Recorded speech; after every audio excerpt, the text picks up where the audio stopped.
Hello, how's everyone doing? There's so many of you waiting. That was so, I don't know, my heart is full coming on here.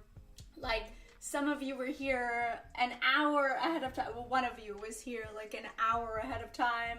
And then a bunch of you have been here for the last like 15 minutes just waiting. And I don't know, you guys made me feel so just welcomed and loved and supported. So thank you so much. Hello. Let's say hi to everybody. Okay, so I saw Dylan first. Hello, Dylan. Hello.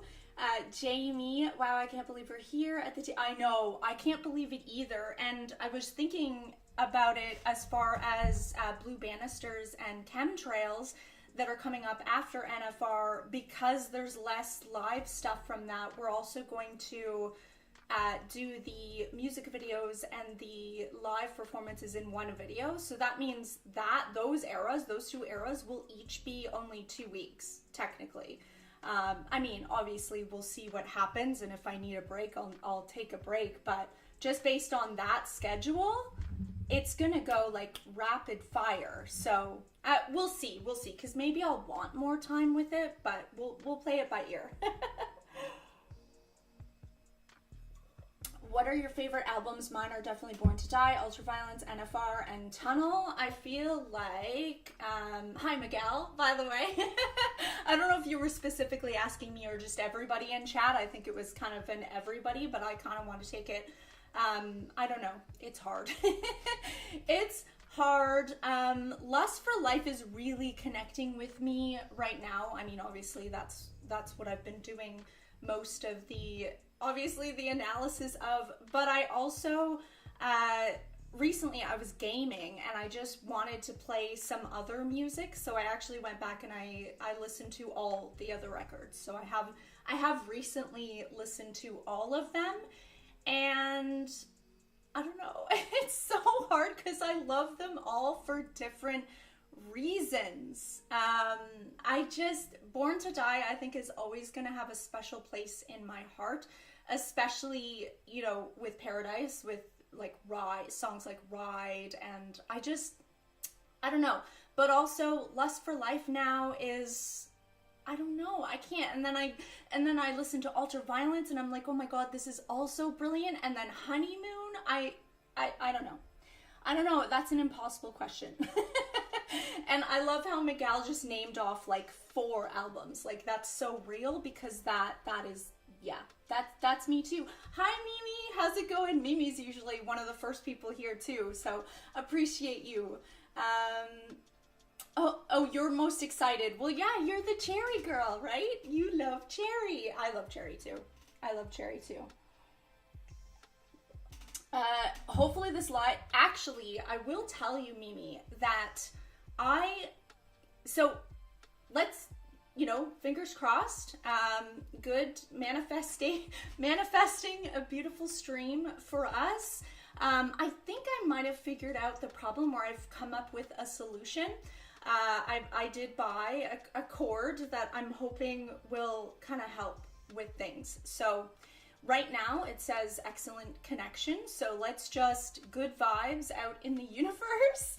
And I will say, I almost forgot to plug that cord in, but seeing your message, Mimi, seeing that message, hopefully this time the live will go right, it reminded me that, oh shit, I need to plug this in. And then literally 2 minutes before I went live, I went and did it. So I would have been really upset if I forgot to do that, because I actually did a lot of work to try to make this better for you guys. Hi Claudia, how's it going? Can't wait to hear your thoughts, as well as everybody at me too. I think this is my favorite one to do, because it's just fun kind of nerding out over each song. Hi Lorena, how's it going? Dylan again. Giovanni, how's it going? Hug from Brazil. You guys are the best. I love everybody, but yeah, I have to say the Brazilians are super supportive here. Also the Americans, but also from everywhere. I'm not making favorites. I'm not, because I love you all. I really do. Hi, Hoggy. I hope I'm saying that right. I'm sorry if I'm not. First live, welcome on in. Welcome. Chloe, hi Chloe. How's it going? You first listened to Lana 8 years ago today. Seriously, amazing. 8 years. You must have so much, like, you guys that have been listening to Lana for so many years, like, I don't know, I can't imagine. You must have so much perspective on it. I can't wait. I can't wait to have that much. What game did you play while... I was playing Diablo 4. Diablo 4. Yeah, I don't know. I've been really into it. And they have like a witchy season now that just started. I don't know if anybody has ever played Diablo. I don't know. It's good. It's good. I liked it. Only interruptions so far have been the... Oh, I'm sorry. The silly ads. Good vibes for an amazing stream. Thank you. Thank you. Love from Bangladesh. Hi. Oh my god. Yes. Salmon. I hope I'm saying... Or salmon. Or sam... I'm sorry. I'm sorry if I'm saying it wrong, but welcome on in. You got your chai. Nice. I got my chai too. All right. I don't know. How's everyone doing? React to Halsey's album Manic, please. I think the overwhelming, because I did just put out a Halsey, the newest Halsey one, which is probably, maybe that's where you found me. I'm not sure, but the overwhelming is the one, something about if I can't have love, I want power or something like that. Is that what it's called? That's kind of the overwhelming one. Hey Nathan, how's it going? How's everyone doing? How's your weekend going? How's everyone doing? You never played it myself, but I heard it's fun. All the magic games stuff. Yeah. Oh, it does it? I guess so. Yeah. Well, this one specifically, the season is like a witchy season, so it just I don't know. And I'm like chasing around frogs and stuff, and I'm like, that's so me. That is so me. Oh. You first listened to Lana as Lizzie Grant. That is amazing, though. What a flex, Lorena. Seriously. You did not just apologize for the ads? Well, I did, because I'm going to be honest with you. Like, we're living in capitalism, Dylan, and, I mean, it's not my choice, but I am a partner, and I can choose to hit no on ads, and I don't do that. Like, I gotta be real with you. Like, I'm not gonna pretend to be something I'm not. So, I do apologize for the ads, because I wish we didn't have to have them. But, capitalism and all that, and it does help me a little bit. Pennies, but it does help. And so, I don't know, if maybe that helps. Maybe that helps you, I don't know, because I know some of you guys do like me and support me, and it is a way to support. So, I don't know if that helps, but yeah, I do apologize for it, because it fucking sucks. I wish I didn't have to do that. I wish life could be different, honestly, but, I mean, we'll get into all of that. This album is forcing us to get into that. You were totally joking. Do not hit no, we need you to earn. Thank you. Thank you, I appreciate that. She can be very atmospheric, which fits... Yes, that is so true. If I can't have love, I want power is a masterpiece. Yeah, I think, I mean, I don't know the schedule, because right now, obviously, you guys know, most of you know, that are here with me, the focus is Lana. Like, we're doing Lana, and then everything else, unfortunately, comes second. And right now, my second in my brain, my second and third are Aurora. I really want to get more into Aurora. I have some great supporters on here that just showed up for my first Aurora reaction, and so I wanna feed them as well. And also Ethel Cain. So those are like, that's my like, not my tier list of like who I think is better. So don't get it twisted. But Lana came first. You guys showed up first, so you are my priority. You are my national anthem, and that's it. But yeah, I do want to pepper in a little bit, and then I've got Lady Gaga as well in there. those are like my 4 that I'm kind of doing, but Lana is priority. I don't know if that makes sense. My point to that is I don't know when I'm going to get to Halsey, but I will, because I loved that album and I do want to do more. It's just, unfortunately, it's not my priority right now. It just can't be. Is it the one with the movie? I don't listen to Halsey a lot. I think it's awesome, but she had a whole... Yeah, I don't know anything about Halsey other than what people in comments have told me. I guess I did look up a little bit on Wikipedia, just to, I had a little bit of context, but that was like a 5-minute. That wasn't a deep dive like I like to do. In English class, we should make a presentation about a celebrity, and I was so happy to do Lana, and then my teacher changed, and now I can't do it. She said celebrity lives are boring, and that's silly, Mimi. I'm sorry. I think diving into Lana for class, for English class, for sociology class, for poetry class, like there's so many classes that you could dive into Lana for, and yeah, I advocate for that, so I'm sorry, that sucks. Hey, Lana's Nell, how's it going? Don't be sorry, you're not late at all. We haven't started yet. We're just saying hi at this point. No idea how the rest will fit in. What did I miss? Oh, Isma, hi, sorry, I missed your hearts. Hi, welcome on in. I'm sorry if I miss people's messages. I promise I do try, but yeah, my focus, you know, not to blame it on my ADHD or anything, but I do have a hard time sometimes. I'm still holding out hope for Charlie Brown. I know. It's on the back of my mind too. I'm not lying to you, Claudia. It actually is there. Every once in a while I have a thought like, oh shit, what about Brat remix? I still didn't do that yet. Like, it's like, I have that thought all the time. I wish I had more time. It sucks. I want to do this full time. We got to get this full time, okay? Get me doing this full time.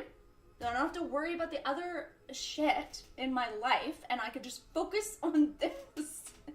Putting it out there. Lana does deserve top priority. I totally agree. Oh, Nathan, thank you so much. Definitely not needed, but so appreciated. Thank you so much. You've been waiting so long for this live. Yay! Thank you so much for the donation. Yeah, means a lot. It really does.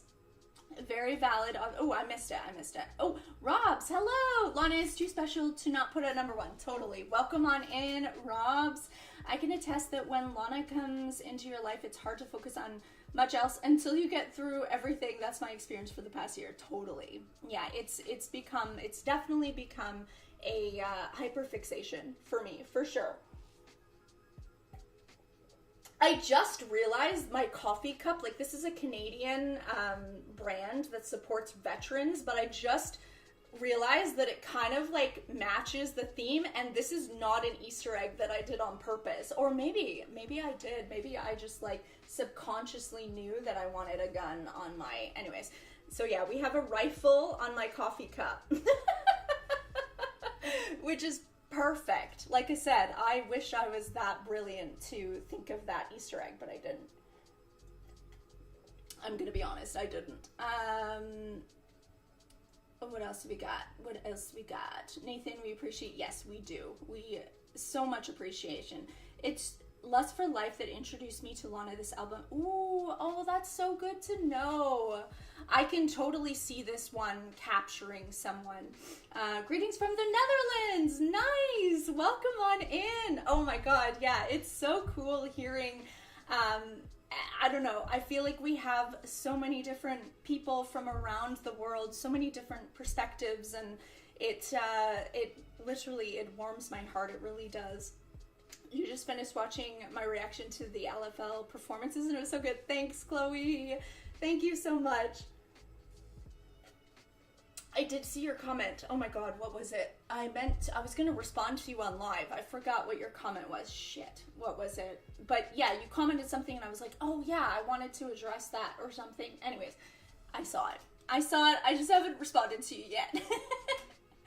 You're fine with other artists, even if I don't know them. I'm all for getting into new music, and I love your reactions and reviews. Just excited that people are reacting to Charlie, since people haven't reacted to her a lot before Brat, and she has been on... That is totally true. Another one, but I do want to do it. I'm not lying about that. I really do want to do more of her stuff. I also gotta be in the mood for that kind of stuff. To be honest with you, it's not something that I'm always in the mood for, and I want to make sure that I actually give it the due that it deserves, kind of thing. So I do have to be in the mood for that type of music as well. So that kind of goes into it as well. Hey, Simser, how's it going? The one that's on my brain too is that, oh God, what's her name? What's her name? The girl that sings that big song on TikTok, the messy song, Lola? Who is it? What's her name? Oh, I can't remember. Anyways, she has a full album out. I don't know when it came out, but I really like that song. And I really like her vibe, and so I wanted to check out her album as well. I mean, I don't know if that would do super well on YouTube, but I don't know. I don't really care, because I think that would be a fun reaction. How's it going, Simser? Mango, mango, mango! I love mango. How's it going? You love your videos and channel. You're so genuine. Oh, thank you. Oh, that means from Los Angeles. Oh, I hope you're doing okay. I hope you're safe. And I'm sending you so much love as well. I literally hyperfixated on everything I started to like, but since I'm a Lana fan, it's not always my number one obsession. It's been 8 years. No, that makes sense. That totally makes sense. That's like me. Like, I'm not going to call myself not a Taylor Swift fan anymore, but I'm going to be honest. I have only been listening to Lana lately, but it doesn't mean I'm not, you know what I mean? You go through periods, right? Hi, Julia, sorry, excuse me. Hi, Julia, how's it going? You're so glad, I'm glad you're here too. I'm so glad that my live is going well so far, and that we're not losing frames. Oh my God, we have 0 drop frames. Did I actually fix it? I'm happy. I'm super happy now. Keep sending those good vibes out in the universe. Lola Young. Yes, that sounds right. Yes, that sounds right. I want to do that album. I really want to do that album. Either by myself or, you know, a reaction. But I just think it would be a fun reaction because she's so new too. Like, I was kicking myself that I didn't save Chaperone for a reaction, because my reaction would have been so good listening to Chaperone because it blew my mind. And I kind of see this Lola. I just have this feeling that I'm gonna love it similarly. I don't know. So I feel like I have to do a reaction. Wild Mustang, that was totally the comment. I wanted to talk about that like, for whatever reason, that went off my radar. Like, obviously my first reaction, I was looking at the lyrics, but for some reason I completely missed that. Then I watched the lives and I saw the Wild Mustangs and I was like, oh, yeah, Mustang, okay. And then when I went back and read through the lyrics again, because I did that before this as preparation for this stream, I always go back and like deep dive and look at the lyrics and write out notes. I was like, oh shit, how did I miss that this whole time? I've been listening to it constantly over the last 3 weeks, totally missed it. Thank you guys, I appreciate it. We're doing well. We're doing well so far, from what I'm seeing. We've got excellent connection, so yay. That makes me so happy that I figured this out. But yeah, that totally was the comment. Did you watch the rest of the interviews? Otherwise, we maybe could watch a few together if it all works.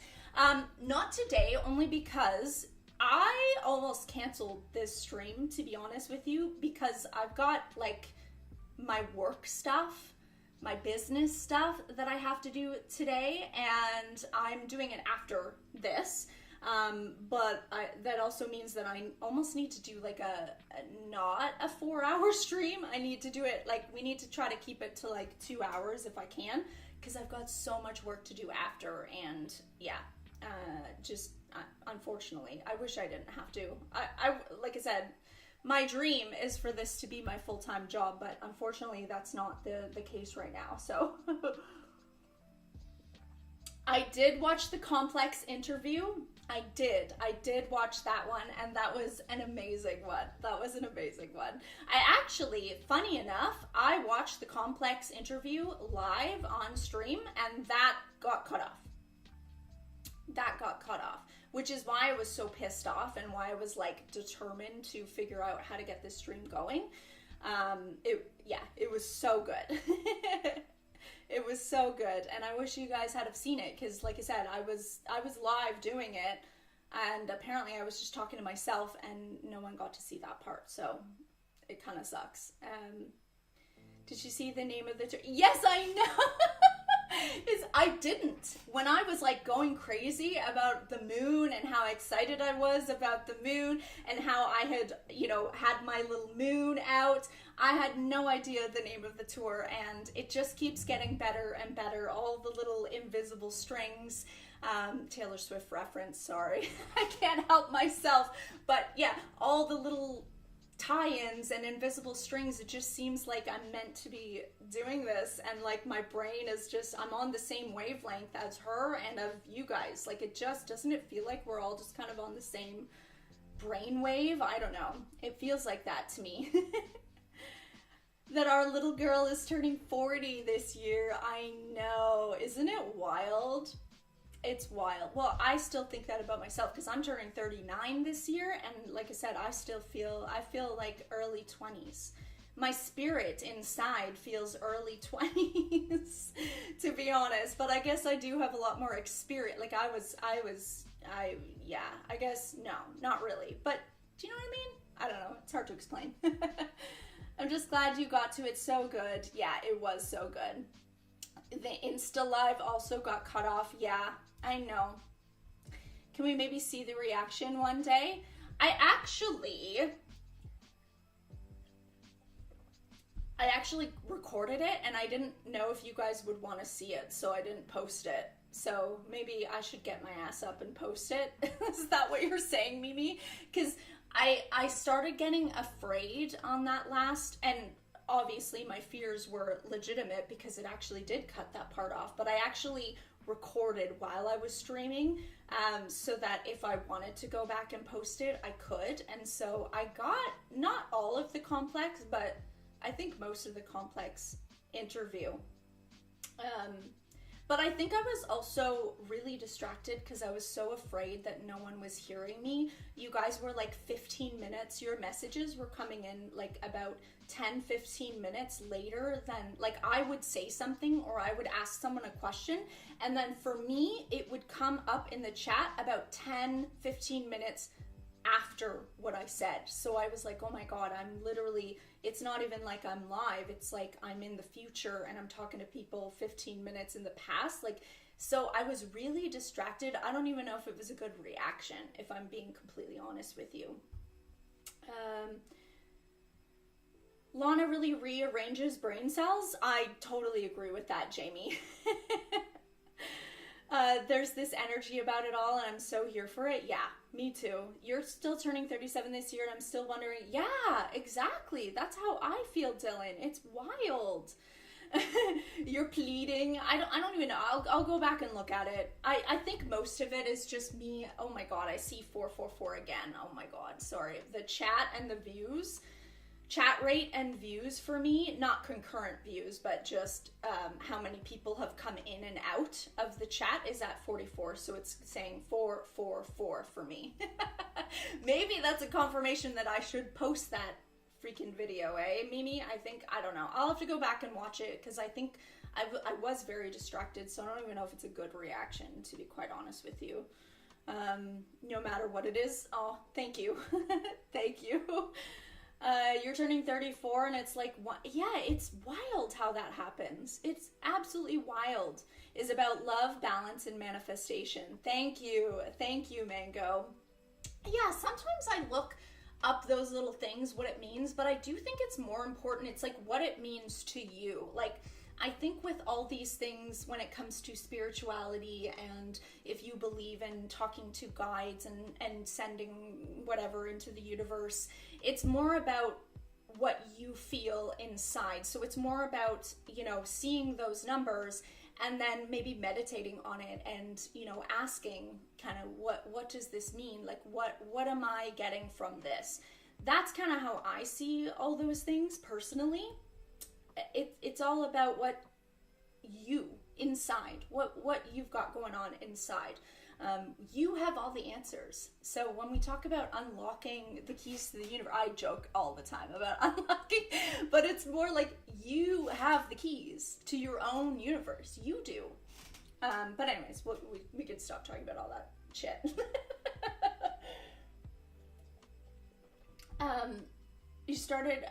I started listening to Lana when I was 14 years old, and I'm turning 23. Right? Isn't it wild how time goes by?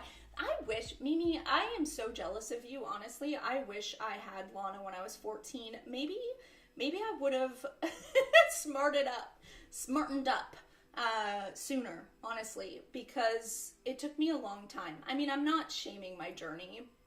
I accept myself and my journey. It's been a wild ride, but yeah, I might have smartened up a little bit sooner if I had that in my life earlier. Hey, Alexandra, how's it going? How's your weekend going? Okay, so let's get to business, because I was talking about how I need to go, capitalism and all that. I need to do my work today at some point, so we should get back to business. So let's get to our little chart here. Why does it seem like there's so much headspace here? Hold on. Does that work? Did that help? That didn't really help. Hold on. Maybe I can fix this. Is it Alt I have to? Let's do this. There we go. There you go. You guys got a little background into my thing here. Okay, yeah, that's better. That's better. That's better. You don't need to see all the space in front of my head, or on top of my head. I am also very grateful and appreciative, Chloe, that I have Lana in my life. And you know what? I do believe I am one of those people that's like, things happen for a reason. So, yeah. Things happen for a reason. So I was meant to go on that journey alone without Lana. And then now I'm meant to have her in my life. I don't know, but we'll see. We'll see. She saved me, and I don't know how I could go through my teenage years without her. Yeah, that's what I'm saying. Like, I needed her. I needed her so badly. My teenage years were so painful. They were so painful. I needed her. Although I did have Taylor, and you know what? Taylor got me through. So, and I am grateful for that. But the whole introspective thing and just growth, and I needed that, but that's okay. Oh, thank you, Jamie. Yes, we will go through that. I always wanted to do that, but for some, like, only if it comes, like, if it flows properly, and for whatever reason, I was, like, trying really hard for the last ones. This one just, like, came to me. I just had the lyrics I wanted to use for the tears, so it just, this one flowed, and so I went with it. There's a track from the record NFR that she released right after Lust for Life, which was supposed to be included in the last album, but she had to rearrange it for it to match. Oh, I didn't really know that. She still managed to inform us there was kind of a part 2 for the album, and that was when Get Free lasted longer due to beach sounds introducing NFR era. Cool! That's really cool to know. I am so excited. Sorry, I know I said I was going to get on business, but I am so excited to do NFR. I don't think I'm going to do it tomorrow. And this is also from my Patreon subscribers.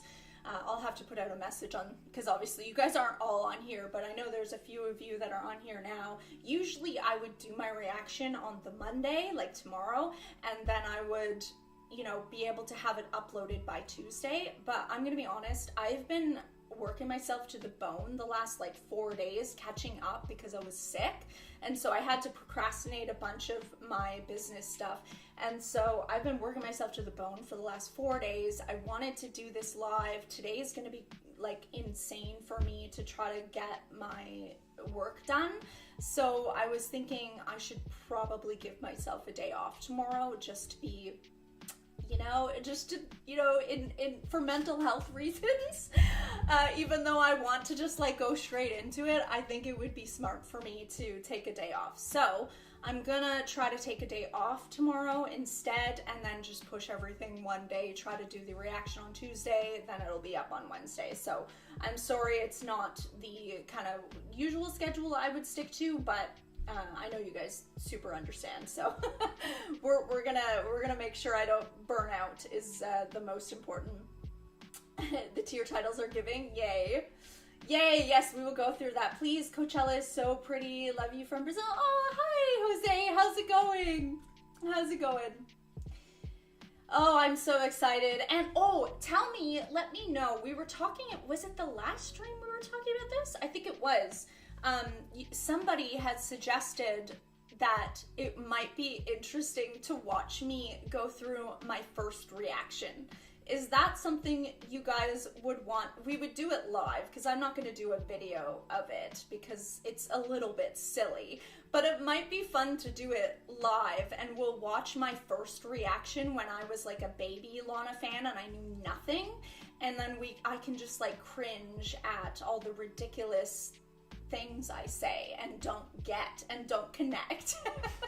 Would that be fun to do? I think it would be fun to just roast myself personally.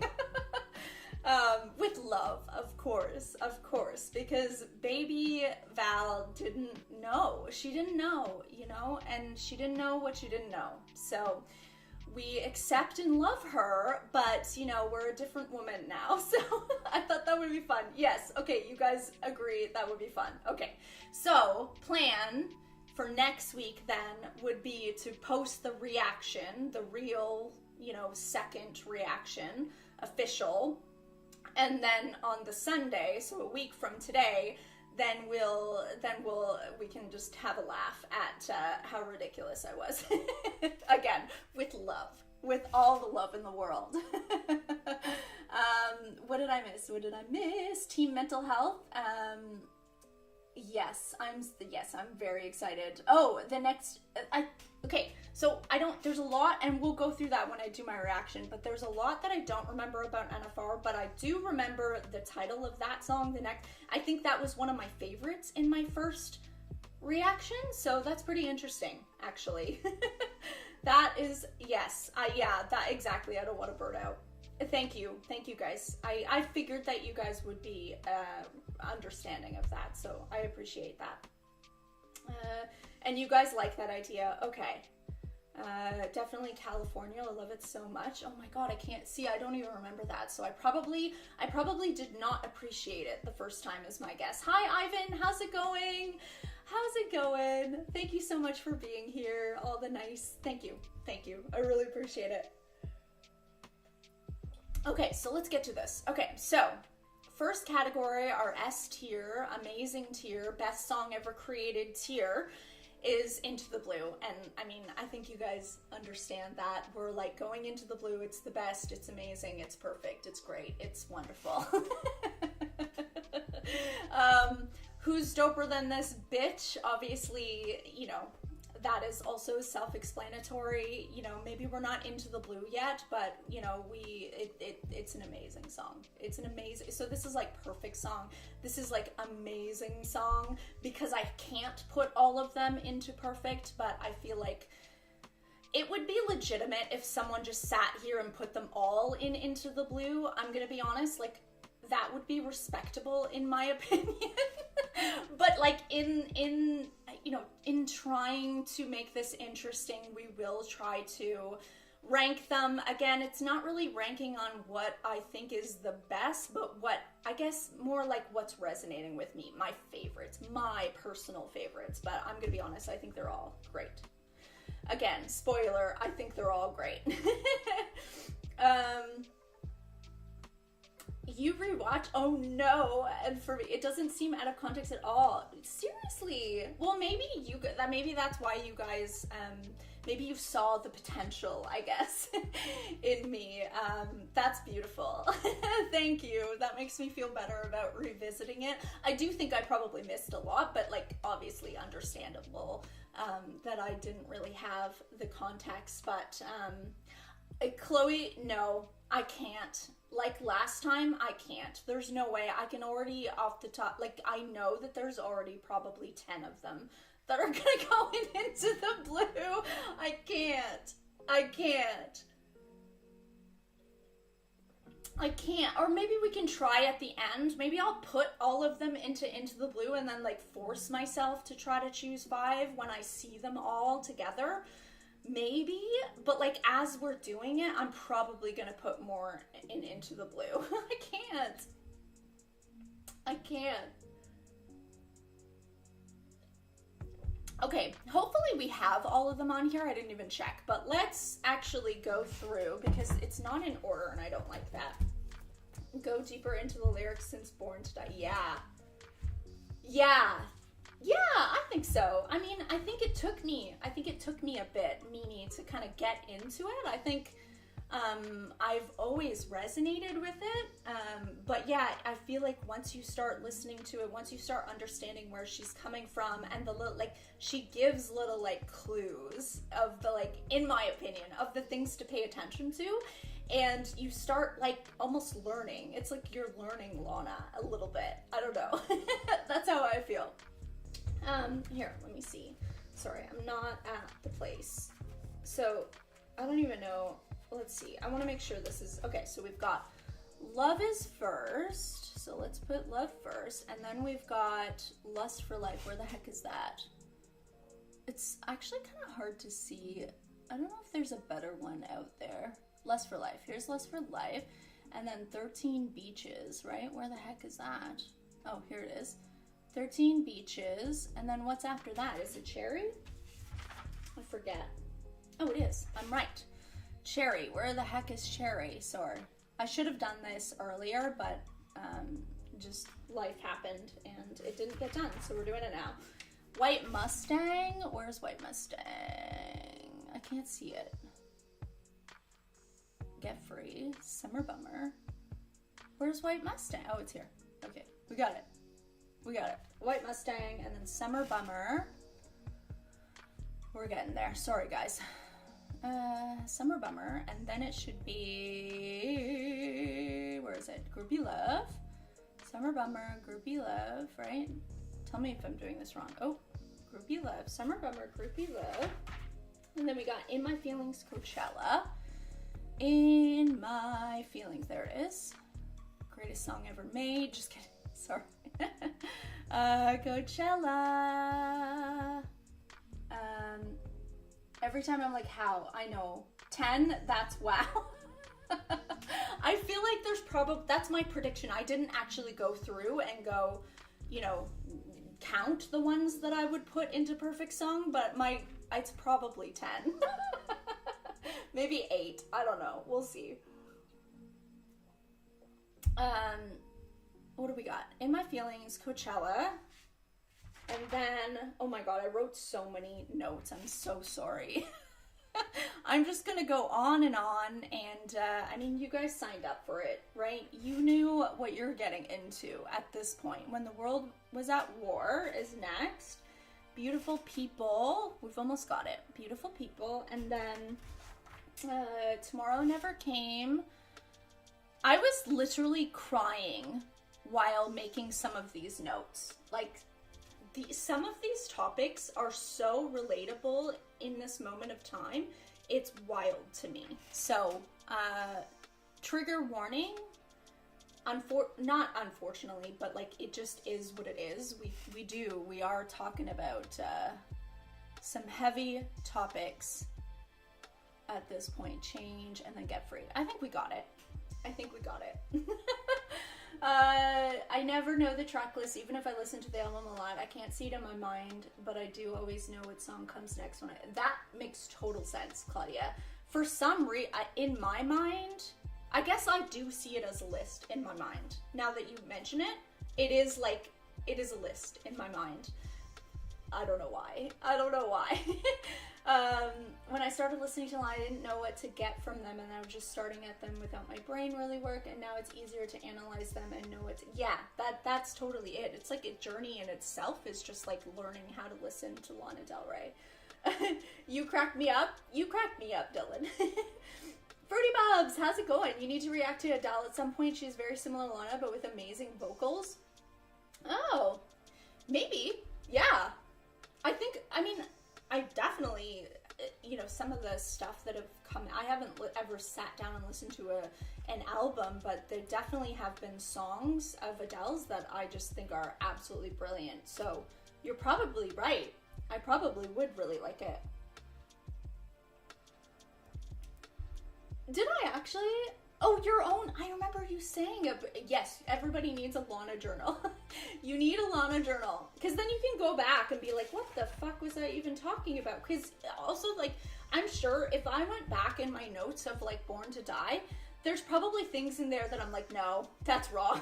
Or, like, not that, again, it's art, so it's all up for interpretation anyway, but your views and perspectives on things change. So it's kind of cool to, like, document it, and then you can go back and be like, no, I didn't know what I was talking about. Put White Mustang as set on fire by fiends. We'll see. We will see, Miguel.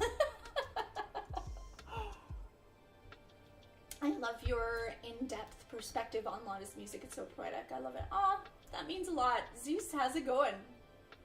It's definitely worth a deep dive. Ooh, okay, well, we might have to do it. I mean, eventually we will get done, Lana, this year. Eventually we will, and I'll need another journey to go on, so. Lana left up. Yes, totally, Lorena. That one was wild. My eyes were as wide as cherry pies. Sorry. I can't, but now that the lyrics are in my head, I feel like every situation in life, I can just pull out a Lana Del Rey reference. Oh God. I was even using Lana. I'm on this this Canadian group, this political Canadian group, because we've got a lot of elections coming up, and so I want to be organized and be part of a community with like-minded individuals, and so I'm on this Discord group, and even on that I was using Lana Del Rey lyrics as inspiration to get my point across. It's never ending. Yes, totally. You get it, Dylan. Okay, so, oh my god, I was still going. We only did Who's Doper Than This Bitch. Okay, so the next one is kind of like the great category. So we have perfect, we have amazing, we have great. These songs, we just kept dancing. They're great, we love them, but they're not into the blue, if that makes sense. But they are still great, that's why we're still dancing. The next one is kind of good or okay, I guess, which is why I called it But Tomorrow Never Came. It's good, but it's just Tomorrow Never Came. It's just not we haven't actually gone there yet in my head. It's probably because I haven't fathomed this song yet. It's probably my fault and not the actual song, so we'll just say that, but I'm really hoping on seeing Lana live. Oh my god, me too. I hope everyone gets to see Lana live, honestly. You should make your own Discord group. It'd be so fun. Henry, how's it going? I actually do have a Discord group from when I was a YouTuber back in 2020.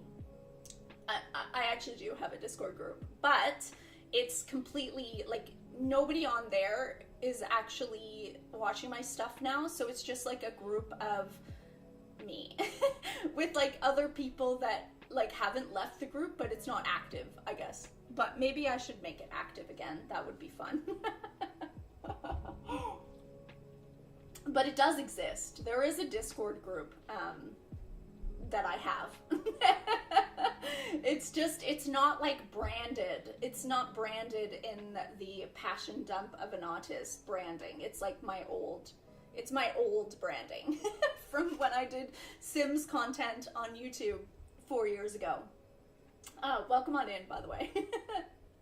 Lana is gonna be 30 forever. I agree. Listen to her entire discography and oh my god, seriously? That is like, that would blow my mind to do all that. I can't fathom all of that. Some songs are not just for us, don't worry. Are just not for, yeah, totally. What did I miss? What did I miss for Simster? Me in English class using LDR. Yes! Oh my god, absolutely. I completely agree with that. See, I do it too. I do it too. Okay, and then, so we did But Tomorrow Never Came. It's just like, it never got there for me, I guess. Or it hasn't gotten there yet for me, I guess, is why it's like I have it in good. Like, I can see that it's a good song, but it's just, maybe it hasn't resonated with me yet, fully. And then Set on Fire by Fiends is like, it's horrible. And, we'll see if anything gets in there. I think you guys know the answer, to be honest. Anybody who's been with me for a while knows the answer to that. Which song would be in there? Like, you know that there's probably not going to be a song in there. When she announced her new album and the first track was My Name, wait! There's a track listing for it?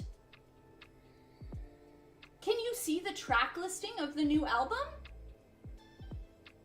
Can you? Sorry, I just got really excited. I haven't looked at a track list. Does that exist? If I went on Spotify, can you see a track list? Where are we getting this track list? Not yet. Okay. Okay. But it's out there somewhere? How do you know the track name? That's really cool, though. That's really cool. Sorry. we just know the first track, and it's called Henry. Ooh, that's cool. Describe the author's feeling. Answer, I won't do it, because who's doing this bitch? Yeah, exactly. You get it. Hey, Camilo. How's it going? Welcome on in. Stairway to Heaven. Yeah. She just teased a song about you. Oh, I get it. Sorry. I didn't mean to get everyone excited. I got excited. I was listening to the new FKA Twigs album for the last 2 days. I would love for you to go a deep dive as well. She's very artistic with visuals as well. Ooh, oh my god, why are there too many artists to go through? I would be interested in that as well, for sure, Claudia. I don't know her stuff at all, but I know she's had some interesting things happen to her from what I know, so I would love to hear from her. Lana uses dance as an analogy for protest. Yeah, I can see that. We kept dancing and we'll do it again. Yeah, and I think I kind of agree with that, and I also kind of agree that it kind of has a double meaning. I think, like, dance, well, we'll get into it. So we'll get into that, but I agree. I agree that one meaning for it is that. And I think there's other meanings for it. I think she's got double meanings and triple meanings. She teased a song called Henry. It's just some second. Oh, gotcha. Thank you. We'll have more dancing for, ooh, I'm excited. Thank you. I probably would. Hey, JJ, how's it going? Okay, let's get into it. It's, oh my god, I've just been talking for an hour and we haven't done anything. Oh my god, I can't even drink. I just spilled my coffee. Okay. Don't be sorry. You're fine. You're fine. We get excited. We need to know more. Okay, so, love. Let's go back. Love. Oh my god, how am I gonna do this? I don't know how I'm gonna do this, guys. Love. Where do I want to put love? Oh, it's so good. I can't put them all into the blue. It's either this or this. I think it has to be here. Oh God. Uh, she said the first one we're gonna hear is Henry. Okay. I'm excited. I'll remind you at some point about yes, you'll have to remind me when I'm looking for stuff, because like I said, it's gonna come up quick, because we're gonna do this whole deep dive, then her new one's gonna come out, then I'm gonna do, I don't know how much extra content there is, but probably not gonna support me for very long, so we'll be finding new things to do coming up. The right person will stay. There'll be roses bloom for you, an interlude that should have been in less for. Ooh, I'm excited. Would you ever react to unreleased Lana music or her days? Yes, so I want to do her debut. I do want to do her debut because that one did officially come out. I'm a little bit weird about doing unreleased stuff because I kind of just want to let her release it when she wants to. I'm a little bit weird about it. Just as an artist myself, not judging anyone for sure for listening to it. Believe me, I'm not. But for me, I'm a little bit weird about it. But definitely her one that she did officially release that first one, Lizzie Graham, right? So that one doesn't feel as weird to me to do. But who knows? Like, it's my own weird moral thing. Like, we all have our own moral compass. Who knows why I'm justifying certain things and not others? I'm sorry. I have no idea. It is so good. Okay, so this is my journey with love. When I first heard it, I loved it. I mean, you can watch the reaction. Clearly, I was into it. I loved it. But it didn't feel the same to me as how I felt listening to Born to Die, listening to Ride, listening to Cruel World, listening to Honeymoon. It didn't give me that same feeling. It felt something was missing for me on my first listen, okay? It has been a grower for me. Maybe I didn't understand. I didn't know what I was getting into, I think, with this record. And I think when I listened to the whole record and when I started to fathom the whole album as an album, then when I watched the music video as well, I think all the pieces came together for me, but it didn't come together at first for me.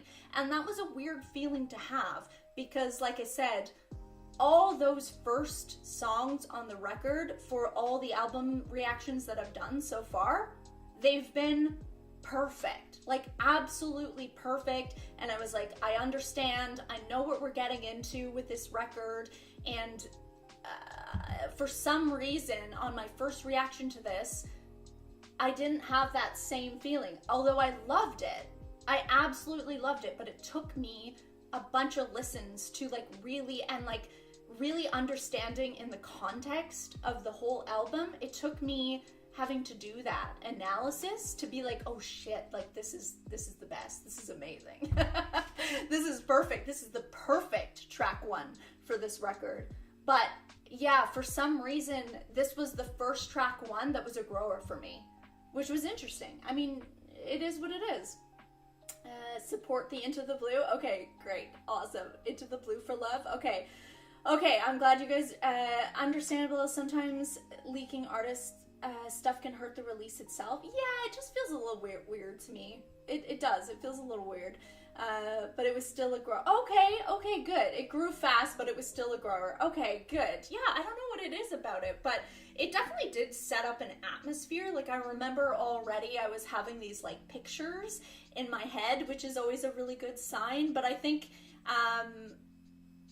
maybe because it's so, it's a bit like, it's not focused. It's very, like, general and big. Does that make sense? They're like big concepts, not like it's like a macro view of the world almost, and less micro. Does that make any sense? Or that's how it felt. That's how it feels to me. And so I needed all the context in order to really get it. But when you first listen to it, it's like I almost just didn't fully get it. I don't know.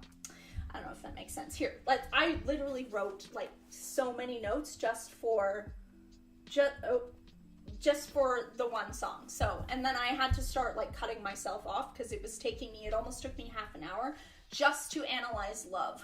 And I was like, I can't do half an hour for every song. I don't have the time for that. So, this is what I wrote. I said, I love the intro. The bass is everything. The bass is literally everything for me. It still feels like, I said this in my reaction, but it still feels like kind of walking down an alleyway to me. I feel that walking down the alleyway, and which is interesting because Born to Die kind of has that. It's the contemplation, it's the walking and contemplating life idea for me. That's what it gives me.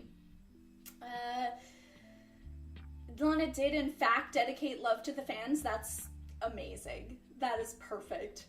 That is so cool, and that's totally what I got from the music video, which is so cool, and I didn't know that before, so that makes me pat on the back. That makes me feel so, I don't know, I'm happy that I got that out of it. It's a bit of a different vibe. Yeah, too. Maybe it just was like, I needed to get into the album, I think. It did. It was a little, not shocking, but kind of like, oh, this is like so different. And I think it just took me some time. We're sad and more hopeful and happier, and it's like, that's from, yeah, I think it did. It was like it almost was a shock. I think that's what it was. So it took a little bit of time to settle. I can't waste half an hour on one song. Oh girl, wait for time. Oh God. Oh God. We're gonna have to take our time with that. So maybe it's good that Chemtrails and Blue Banister will be done quickly, because I think we need time. It sounds like we're gonna need time for Oceans. It sounds like I'm gonna want to take time for Oceans specifically. So I don't know if you guys agree with that, but that's kind of the vibe that I'm getting. Everybody was surprised in 2013 as well when Summer Wine came out. We all saw Lana jumping and dancing. I can't wait for you to react to Oceans Boulevard. It's so revealing. So many lyrics from all the albums are gonna get oh, I'm excited. The ocean and the water itself, I'm so excited. I'm so excited for that. You guys are getting me excited. Okay. I love the line, you're part of the past, but now you're the future. I said, I find that interesting. It kind of feels like what we have now, like this world that we have now, it was created for us, right? By, our parents or by our ancestors kind of thing, depending on how far you go back. But what we are doing now is creating the future for like future generations. So it's kind of interesting to juggle that. The understanding of, what was created in the past is what we're living in now, but like what we do now is also important because we're now, it's like, the hat's been passed down and now we're creating the world that future generations are gonna have to live in. So I don't know. I love that line. I just thought about so much just from that one lyric, which is hilarious. Past, present, future. I love that whole idea. I love the huge drum into the chorus. It's so surprising and exciting. Like I said, it felt like the lights were coming on. For me, when I first listened to it, it's so shocking and surprising. I'll have to get tissues for Blue. I'm sure I'll need tissues for all of them, to be honest. You cried so hard that I woke up your roommate and she came into my room and asked what happened. Oh my God, I'm terrified, but also very excited. Yes, Tunnel is going to literally suck your nerves. Imagine a song without a common progression, consisting basically of storytelling, lasting itself 8 minutes. Your analysis is, I'm so excited. I think you should react to AKA Lizzie Grant and her poetry book before getting into Tunnel. Okay, oh my God. Well, if we continue down this rate that we're going now, I think we should be able to do that, Lorena. And I I do. I want every context that I can possibly get. So I think you're probably right. I probably should do that. And I think I was a little bit worried because I do want to get that done before the new one. But like I said, we are on track. Like, we're doing really well. So definitely my album of the year when it came out. So good. I'm probably going to think, my guess is that I will think it was robbed too, and that's me saying it as a Swiftie. I will probably think it was robbed, is my guess. Only because I think Midnight's, whoa, what did I do? Sorry. I think Midnight's was very good, but I think it was awarded based on the merit of her having the Eras tour and all of that. I don't know how much it was awarded just based on the actual work itself, because I do think that the Grammys take into consideration context of stuff like that, which I don't necessarily agree with. Again, I think Midnight's was a very good album. It wasn't Taylor's best, if we're being honest, in my opinion, in my humble opinion. But yeah, I will probably agree with you guys, is my guess. So, and I don't feel bad saying that. Is Chemtrails next? No, NFR is next. We are gonna deep dive into NFR, even though I already listened to it the one time a long time ago. I forget everything, and I want to go through it again. Welcome on in, by the way. Line of vintage music. Yes, I love that line. I love that whole thing. May is far away still. Yes, exactly. That's how I'm thinking. We're doing well. Yeah, I'm gonna cry the whole time probably. Still needs to be a planned live. Your gift to me. Yes, is that? Oh my god, I did actually write that down in this journal somewhere. On the schedule, I think. Where did I do that? Here, sorry, we're getting off track here, but that's okay. Where did I write that schedule? Somewhere in here. I don't know where I put it. I'm into freaking... Why am I into ultraviolence here? Where did I put that? Anyways, I don't know. I don't know where I put it. I do have it written down somewhere. Have you heard why some Grammy voters didn't want to vote for Ocean? No, I haven't heard. You'd have to let me know. I don't, actually. I think Grammys are usually more focused on mainstream artists. Yeah, unless, like, sometimes they'll, like, throw in... the Grammys are so weird. They're very strange.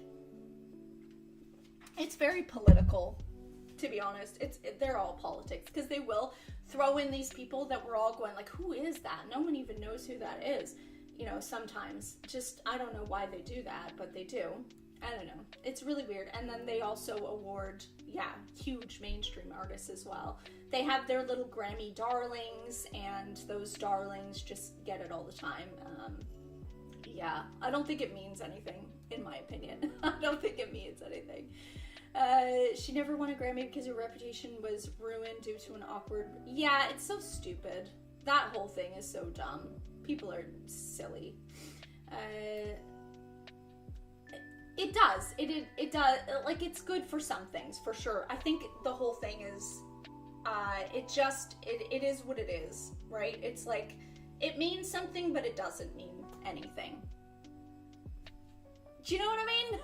By that, does that make sense? It definitely means something because we attach meaning to it, artists attach meaning to it, but it also just doesn't mean anything either. Yes, ran by weird old men, totally. I agree with that. With a grain of, yes, yeah, I am aware of that as well, about the, that it might not be out in May. For me, to keep myself on track, I'm gonna try to get everything done before then, but of course, you know, it might not come out until months after that, and, I mean, whenever she does it, I'll be here and I'll be ready. Okay, let's keep going, sorry. So the chorus, love, I said, such a feel-good song. I said, a reminder of how important it is to find joy in the mundane. And she talks, I think, like, that whole first verse, I don't remember all the lyrics, but where she's just talking about, it just seems like she's trying to say, like, all those little, you go to the coffee shop and you do this, you get dressed up to do this and that, and they're all very, like, mundane things, but I think she's also saying, like, how important it is to do that still, right? And to go out and enjoy your life and enjoy those little moments. That's how you live. That's how you live life, you know, and really get everything out of it that you possibly can. Ooh, and here, Val starts to get political already. Sorry, it was just, as I was listening to it, I was doing a lot of it this morning before I did this, and it was just coming out of me, so sorry, not sorry, I guess. I said, it feels like, it's almost like, oh yeah, and I wrote this. I don't know if you can see. Joy is our protest, right? You find those small moments of joy in your life, even when you're living in this chaotic hellscape of a world, right? We've got, again, sorry, I'm up on my pedestal and I will get down in a second, but I'm on my pedestal right now. There are systems. I wrote, there are systems in place, right, that are trying to control us, in my opinion. This is all my opinion, by the way. Let's just get that straight. This is not what I'm saying Lana is saying for sure. This is what I'm getting out of Lana's work, if that makes sense. So it's all my opinion. So it's all me. It's all me, okay? There are systems trying to control us through means of fear, exhaustion, not enoughness. Sorry, you didn't see my quotes. Not enoughness. And in that, our protest is to say, fuck it, absolutely fuck it, I am going to have joy anyway. You're bringing on this chaos and shitty, evil, whatever, bullshit, fascism, all that, but I am going to still find joy and love in my life in spite of all the bullshit. Joy as protest is so fitting because in the 75 of the album, totally, yes, love conquers all. Yes, joy is our protest. I wrote that, huge. I'm off my pedestal, I think we're done. I think I'm off my pedestal for a second. I said, oh yeah, and then maybe I'm still on it a little.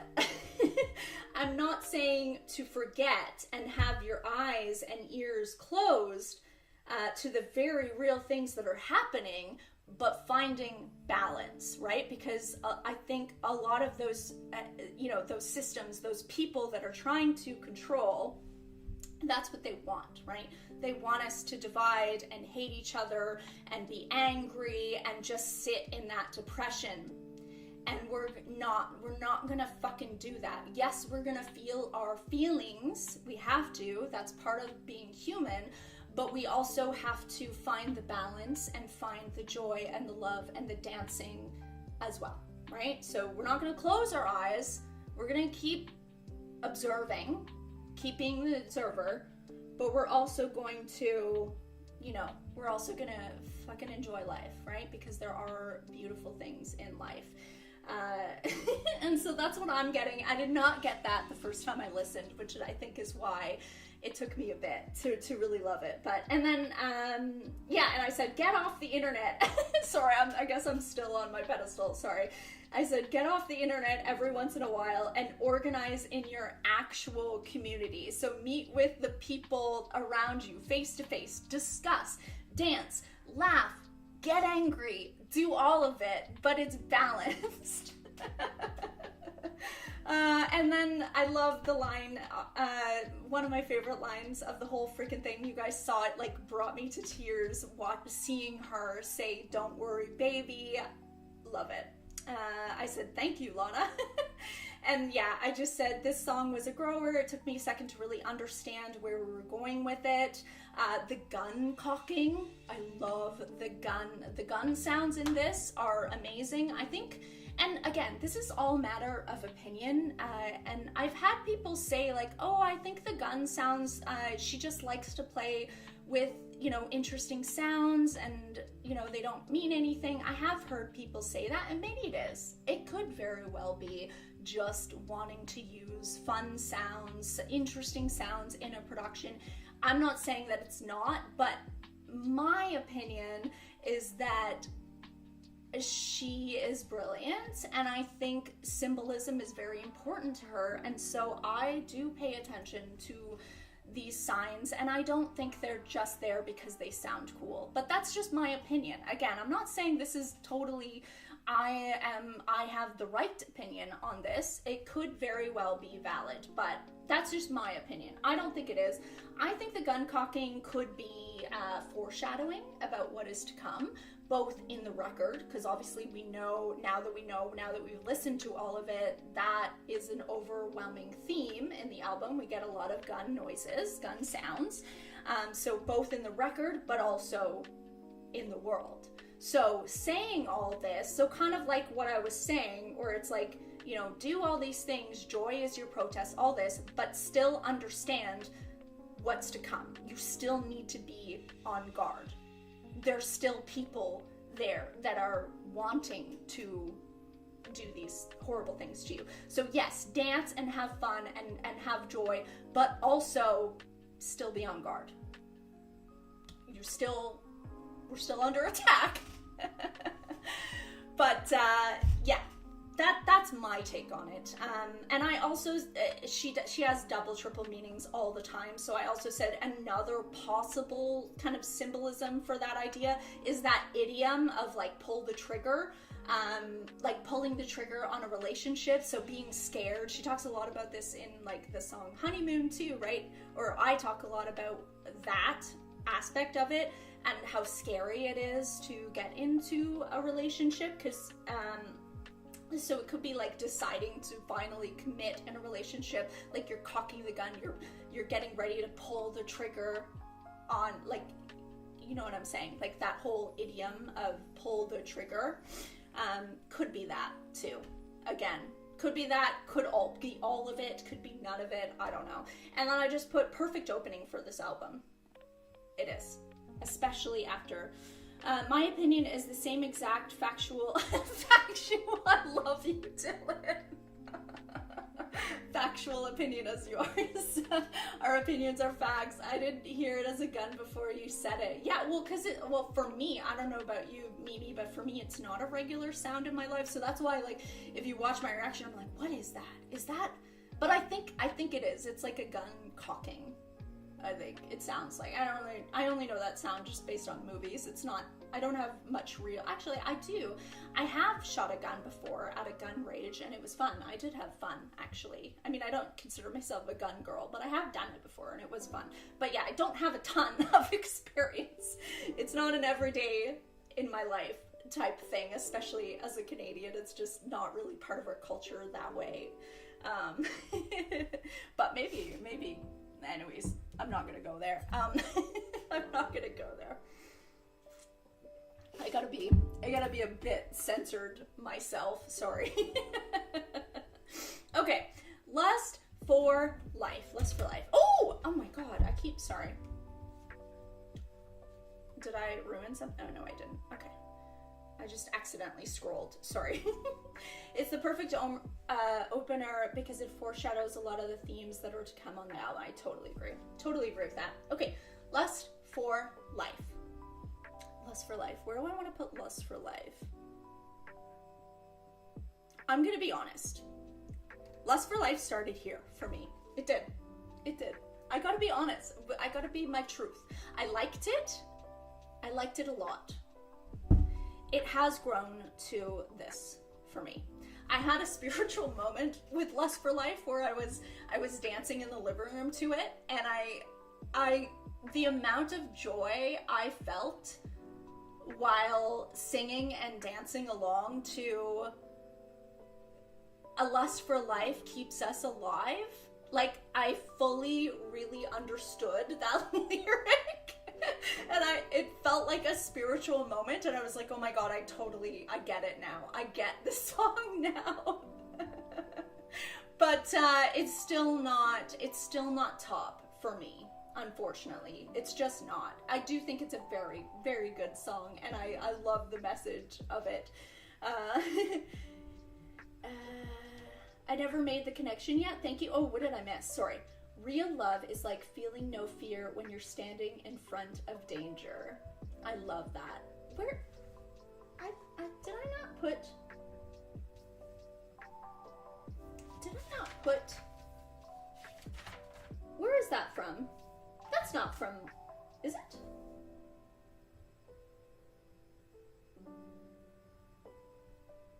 I don't know. I'm confused. I'm confusing myself. Sorry. Lana is alternative and it's not really mainstream, but I'm actually not surprised because, you know, it's Lana. She could do anything. Yeah, she wants to do what she wants to do, which that's what we love about her, I feel like. Definitely helped me appreciate the song better. Me too. So, I did go onto Genius a little bit, especially for this song, because I just wanted to see. Yes, thank you. Oh my god, thank you. Oh my god, yes, we're gonna get there. You confused me, Simser. I was like, wait, did I not write that down? Because I'm like, I remember writing down that lyric. We're not there yet. But yes, it totally does foreshadow that. Grow for me too. It's a cute song. Then Dancing on the Age of Hollywood sign. Dancing meaning singing. They sing back and forth to each other. Yeah. Less for Life is the baddest song of Less for Life for me. Okay. All right. So you guys are kind of on the same track. It is a very good song. Again, I do like it, which is why I'm going to put it here and not here. It did start out as Tomorrow Night. I liked it, but it felt like I was like, I need more. And then she did. Then she gave us 13 Beaches. Then she gave us Cherry. Like, you know, it kept getting better and better for me. But that one, dare I say, disappointed me a little bit. I was worried because I was like, I need more. That was my honest thought. And I couldn't even really express it. That's why I didn't express it in the reaction, because I wanted to stay open. And I did stay open, and it was a beautiful experience. But if I'm looking back on it, I do remember being like, okay, I need more. That's how I felt.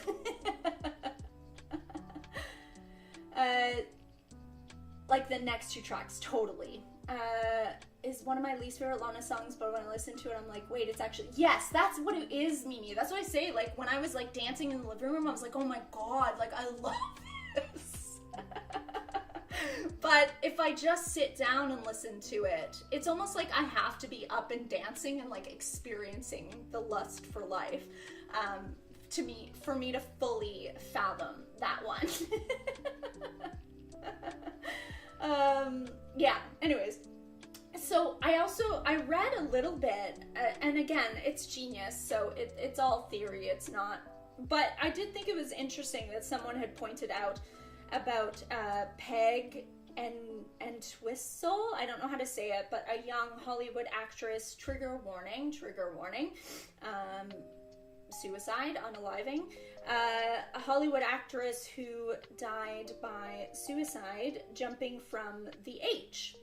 And I did think that was interesting because I could see Lana kind of looking at a young Hollywood starlet, and not that I'm saying anything about her, but I feel like she would be able to look at someone like that and be like, I get it. I totally get it. How that could take you to that. Because she has explored some of these themes. Thinking back to a song like Swan Song from Honeymoon, I think she would look at that. So I can see her using that as inspiration and being like, you know, let's get into the mind of, you know, how you get there psychologically. And I think she would be able to take an empathetic approach to that. So I do think there's something to that. Oh yeah, I literally wrote, it reminds me a lot of Swan Song, of some of the ideas in Swan Song. Like even the lyric, we are masters of our own fate. I know that it looks like that's also from a poem. Sorry, I don't know much about poetry. I really should get into poetry because clearly I love it. But I am very naive and ignorant to a lot of poetry. So that was new to me. But apparently that's a reference to a famous poem. I forget which one, sorry, apologies. But just that whole idea of kind of, yeah, we're masters of our fate. Like you can take take your life. I don't know. Anyways, I don't want to get too much into that, but it did remind me of that whole idea in Swan Song. But then we come to the chorus, which is just absolutely beautiful, and we get the lyrics, and a lust for life keeps us alive, and now we're just back to the idea. Like, it's like she was toying with the idea, but then she's come to the conclusion, but no, like, it's the lust for life that keeps us alive. And I love that. I love that. I think a different bridge would make the song a little more exciting, but I agree with the dancing, especially doing the choreography she does. Yeah, totally. And when I come back, Val is crying. What happened? When? Am I crying? I don't know if I'm crying. I have no idea. I don't know. I probably will. But anyways, back to the idea of love. What else did I say? I said this one is a great one to dance. Oh yeah, we already talked about that. I said this one is a great one to dance freely in the living room too. I feel like it's mandatory that you try it at least once. And then the beautiful line, there's no more night, blue skies forever. Hello, foreshadowing out of the black into the blue. Night, blue skies forever, out of the black into the blue. Awesome. Again, never would have picked that up on the first listen, but obviously now listening to the album multiple times, I was able to pick that up.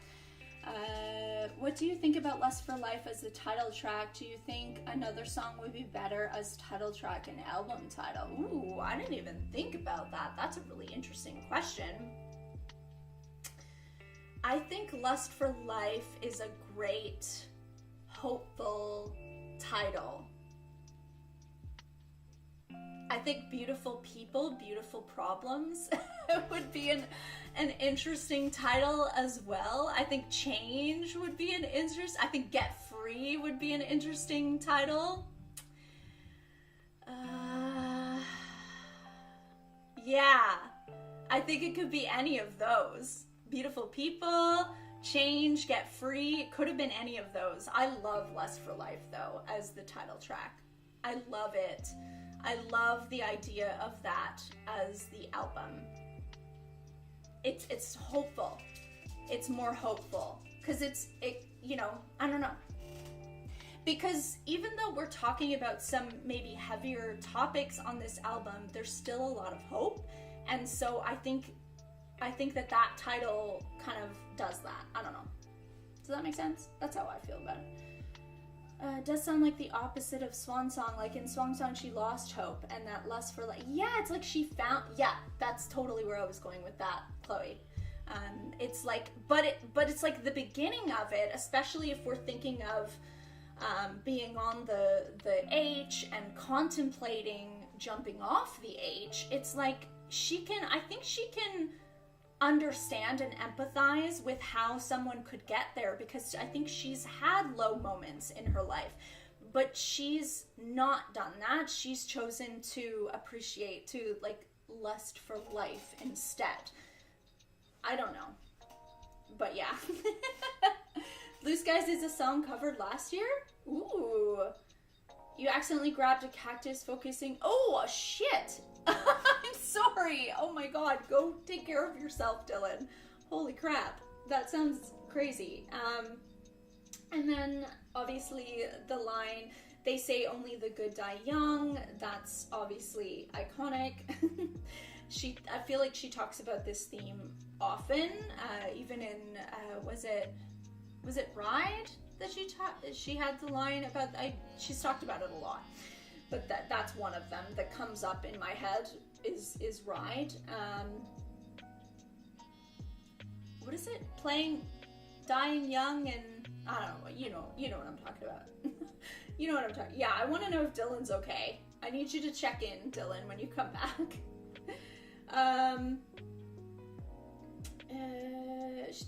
What did I say? The concept is not so. Yes. The concept is not so far away from her. I think she can, yeah, I've said that. I think she can see how one can get there. And then I love the take off your clothes. I think that can have many meanings. I think it could be like peel back your layers, be your authentic self. Going back to UV, how she often was feeling like the person she was with, she wasn't able to peel back the layers. They were so guarded. The person was so closed off.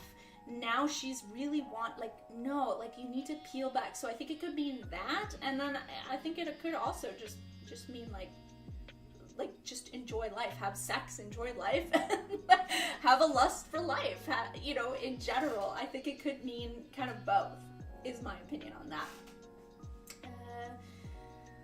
You're sad doesn't mean you can't be hopeful, and just because you're getting better doesn't mean you're 100% happy. Yes, I totally agree with that, Mimi.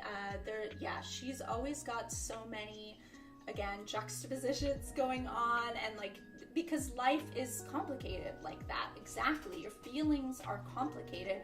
You're not ever it's not black and white, UV. It's not black and white. There's so many different nuances in life. And I think you're absolutely right. I think she does a great job of capturing that. There's a lot, and the opposite of Born to Die. Yes. Oh, yes. Yes, it had to be. Now that I think about it, it had to be, because we've got Born to Die and we've got Lust for Life. So we needed to see that progression from Born to Die, just even in those titles, Born to Die to Lust for Life. She has made that journey of, you know, just having a completely different mindset about life. So yeah, that's beautiful. Yes, thank you.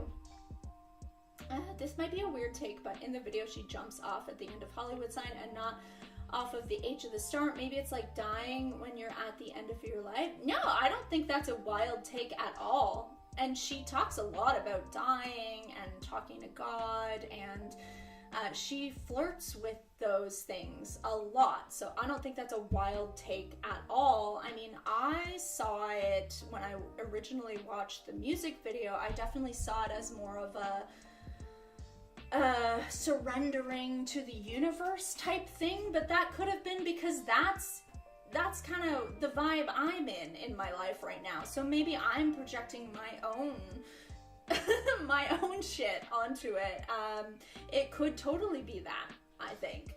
But yeah, I did see it, I guess, more of a surrender.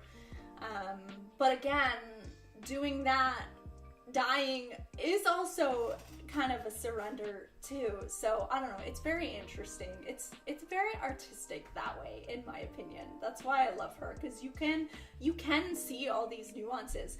You grabbed the one that was the worst to grab out of the whole collection. I'm sorry, Dylan. I hope you're okay. The most prickly things transferred on. Okay, you're okay. Thank God. Oh my God. I know, we were a little bit worried here.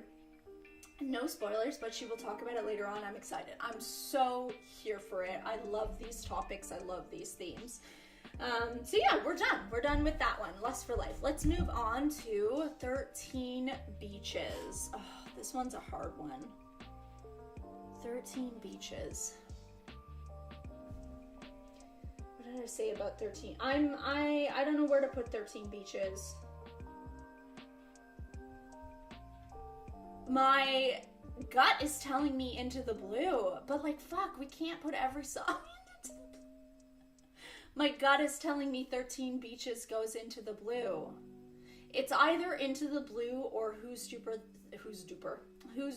Than This Bitch. It's one of these two for me, for sure. It's in here. My gut is telling me Into the Blue. Oh my God. Is it? Is it Into the Blue? I don't know. Into the Blue, 100%. Okay. All right. I will trust my gut. It's just like, I feel like I'm going to put every song into the blue, which is okay. Like I said, I would respect it. I would totally respect it. Okay. So for 13 Beaches, we can actually even go to just face cam where I'm just talking about this shit. So you don't have to see like the small picture. So for 13 Beaches, I said, the intro is stunningly beautiful, cinematic. Remember, I had all kinds of pictures when I first listened to it of her like running on the beach, slow motion with like a, I don't know, scarf like flying in the wind. I don't know. I had all kinds of fun, beautiful, artistic pictures in my head when I listened to it. I love that little first intro part. I don't belong in the world. That's what it is. Very relatable to me in a different way. Obviously, hers is not. I mean, I don't know about her brain, so I'm not going to pretend to know about her brain, but I know it seems like it's more about fame, and that's why she feels different, or maybe being an artist. I don't know exactly what it is, but for me, it relates to me being neurodivergent, right? So I just hook into that idea of not belonging in the world, because I've never felt like I belong to the world. So again, I'm not saying that she relates to it that way. I don't think she does, or maybe she does. I don't know. But for me, that's my way in. That's how it resonates with me. And so I love that whole idea. And then I love the idea of her finding her place of sanctuary. It's obviously much harder for her at this point with someone of her like public status. I can't imagine what it would be like to be the kind of person that really appreciates that aloneness and sanctuary and nature, but then like having such a hard time finding it. I can't imagine what that would be like. For me personally, I need a lot of alone time, more than I would say a neurotypical person. I definitely need more alone time, I think, than what is deemed as normal. So I can't imagine struggling to find that, because I need it. It's a need for me. I need that time. So I totally get how, I can only imagine how frustrating that would be. It's that song for sure. Okay, I'm glad you guys agree. It's like High by the Beach. It is totally. Did you mean the screen? I did. I thought maybe we didn't need to look at it necessarily when we're just talking about the specific song, but I will need to remember to go back when we're actually doing the tier stuff. You think of your lost love, Brian, and how I think about him every single day and miss him dearly. I can totally understand that. I think there's a lot of songs that maybe would go with that, Dylan, in this, well, not just in this album, but I mean, we've talked about some of them anyway. Not just how she's feeling in the moment, but what's going on in her life, but like what she wants to become happier, and it's working on it, and how to heal later, and yeah, totally. I totally agree with that. And it's not just reflecting. Yeah, I think there's reflection. I think there is a lot of contemplation and reflection, but I think you're right. There's also like real action and real change that's happening as well. It's both. I think it's both. The intro of 13 Beaches followed by a very different sound makes me think of the national anthem intro. Interesting. I'll have to go back. It's so helpful. So many. It's so helpful. Yes. Oh my God. Yes. From what I was talking about before. Yeah. There's so many. Some of them, one of them's coming up anyway, for me anyway, that makes me think of get into that place. But what else did I say? Doesn't make you any, what did I write? Sorry. Doesn't make you any less lonely. Oh, talking about the fame thing, and like being famous, having such a hard time finding this place. You've got people around you all the time, but it doesn't make you any less lonely, which we've heard a lot of celebrities have talked about this, where it's like they can't get alone, but they're still lonely. And that is so sad to me. You can be in a room full of people and still be incredibly lonely. I know I have felt that.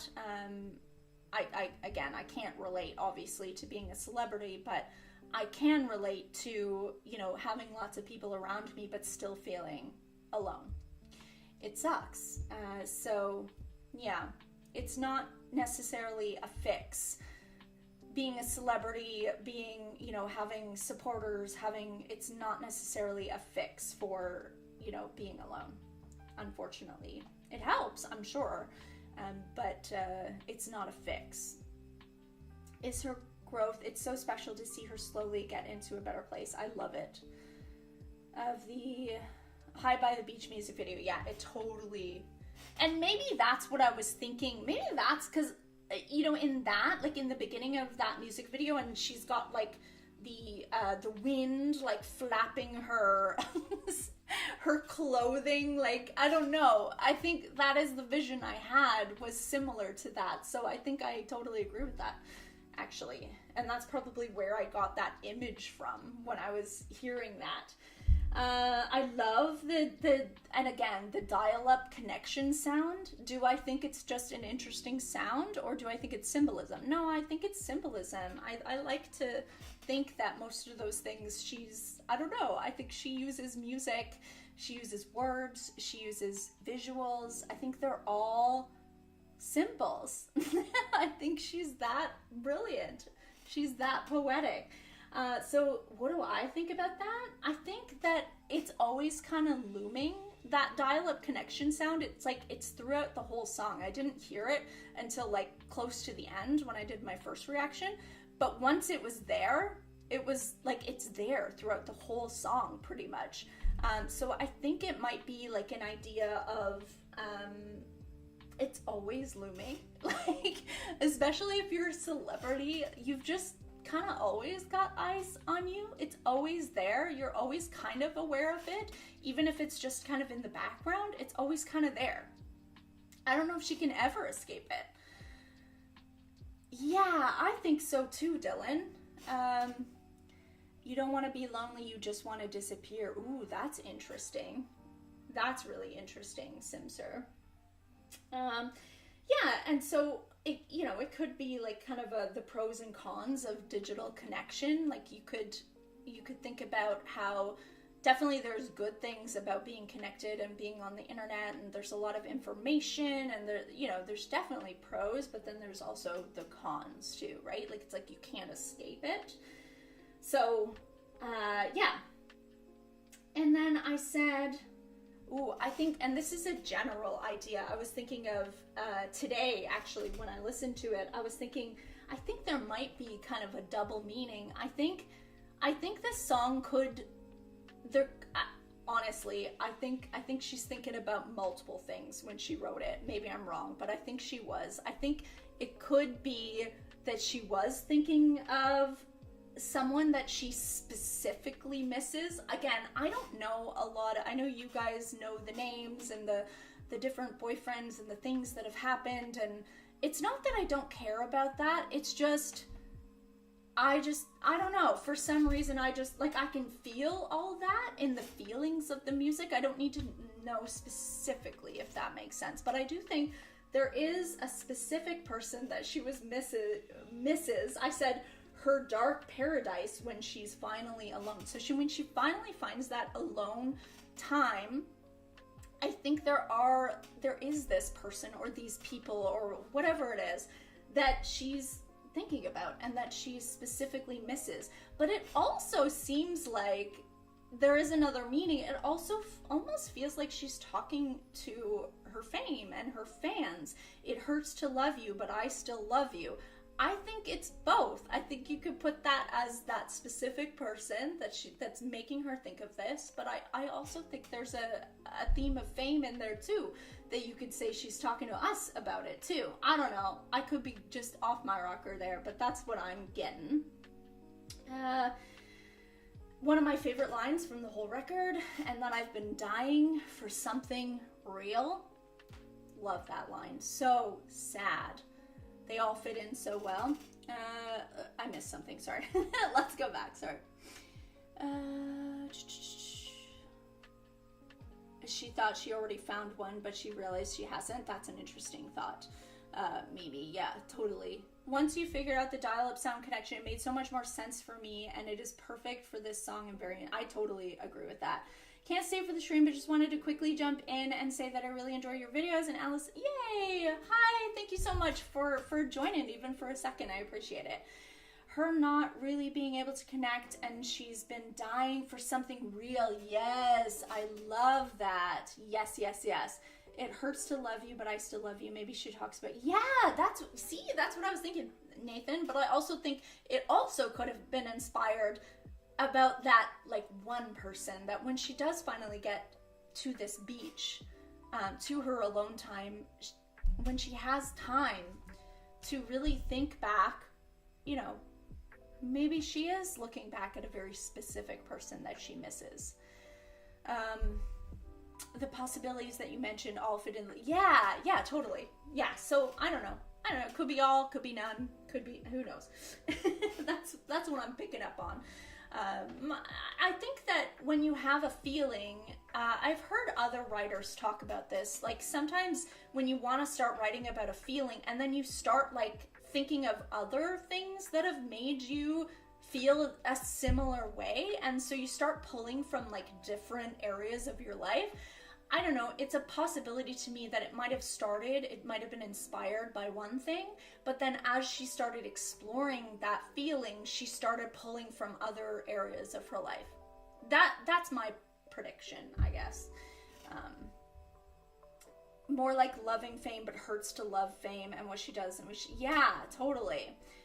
The first love who passed, her fans, the fame. Yeah, like all of it. I think it's a real possibility that it's like a composite sketch in that way, where it's like maybe it was inspired by that one thing, that one person, and then yeah, exactly, she just started pulling on that, just exploring that feeling more. That's what I think, and I know a lot of writers kind of do that, so that's I guess that's where I get that from. It's not something I pulled out of my brain. I've heard other writers talk about that. I can't remember specifically. It was probably Taylor Swift, if I'm being honest. I can't think of it, but I have heard other writers, other songwriters talk about that idea, and it made sense to me, because I'm like, when I'm writing, I kind of do that too. Or like even when I'm listening to music, you'll see, right? You guys see in my reactions, I'll be like, oh, that makes me think of this, or that makes me think of this time. Like we're trying to relate always, and I feel like when I write, I do that too. Anyways, so 13 Bitches. I still get lonely, but in God Bless America, all the beautiful women she sings, I still somehow know that I'll... Yes! Oh, I know you took out that message, but I actually loved that. I loved that idea, Mimi, and yeah, we totally get there. When we get to that song, I can't wait to talk about that, because yeah. I'm totally there for it. Yeah, so I love that line, I've been dying for something real, one of my favorite lines I said. Oh my god, and this might actually be my number one favorite line, only because I relate to it so heavily, as you can see in my music video reaction when I go on and on and on and on about nature and solitude. But you can still find me if you ask nicely underneath the pines with the daisies, feeling hazy in the ballroom of my mind. I think that is my number one. I think that's my number one lyric of the whole album. If I put a number one to it. Yes. That I'll never ever feel lonely. Totally, Mimi. Yeah, I think we're all with you on that, actually. And then, oh my god, and then to end the song with, and I'd be lying if I kept hiding the fact that I can't deal.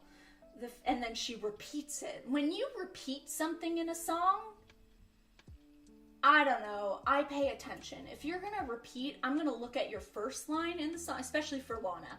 I'm gonna look at what she starts out, what's her first line, and what's her last line. To me, those are very important.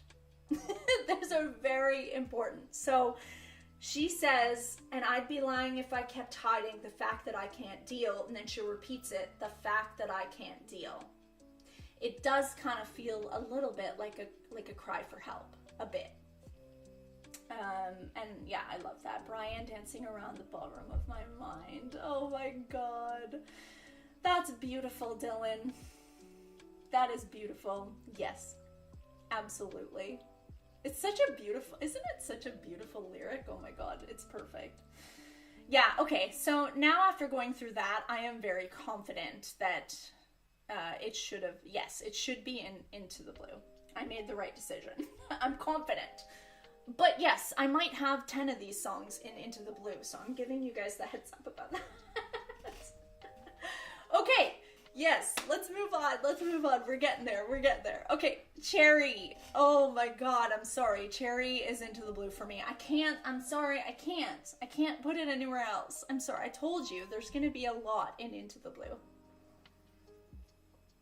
I feel so bad for Lust for... Oh, sorry. I ruined it. Let's do it again. Cherry is gonna be Into the Blue. I feel so bad for Lust for Life here. Like, it looks like I hate it, but I don't. I love the song. I really do. But it just is there. I'm sorry.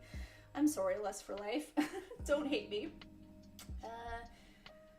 I'd be lying if I kept hiding the fact that I can't down. Makes me think of heroin. I'd be lying if I said I wasn't sick. Oh, I didn't even make that connection. Oh my god, yes. Oh my god, yes. I didn't even make that connection.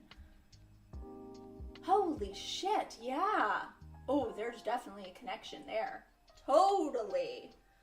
Oh, beautiful. Thank you. Oh my god, you guys are brilliant. You guys are, I love, like, I feel like we all just, like, add so much to each other. It's beautiful. You know what I mean? Like, it's not just one of us, you know. I know I'm the focus, it's my video, it's my, like, I hope you guys know that, like, you add so much to my understanding of the record. I know some of you have said, you know, like, just hearing my thoughts on it have helped your experience as well, but I hope you guys know that, like, you guys also impact my experience in a positive way as well. Like, you guys are brilliant. Like, all of you that have been on here have said just, like, brilliant things. All of you. Like, I really mean that. I'm not just saying that. Your favorite, it's so good, the deep instruments, the lyrics, vocals, and then on top the dance she does to it is, oh my god, I know. But, like, if you watch my reaction to the live, like, it puts me in a freaking trance because it's so, there's so many emotions in it, but then she's doing this, like, sexy dance, and it's like, my brain can't, like, comprehend what's happening to see her do that live. I can't.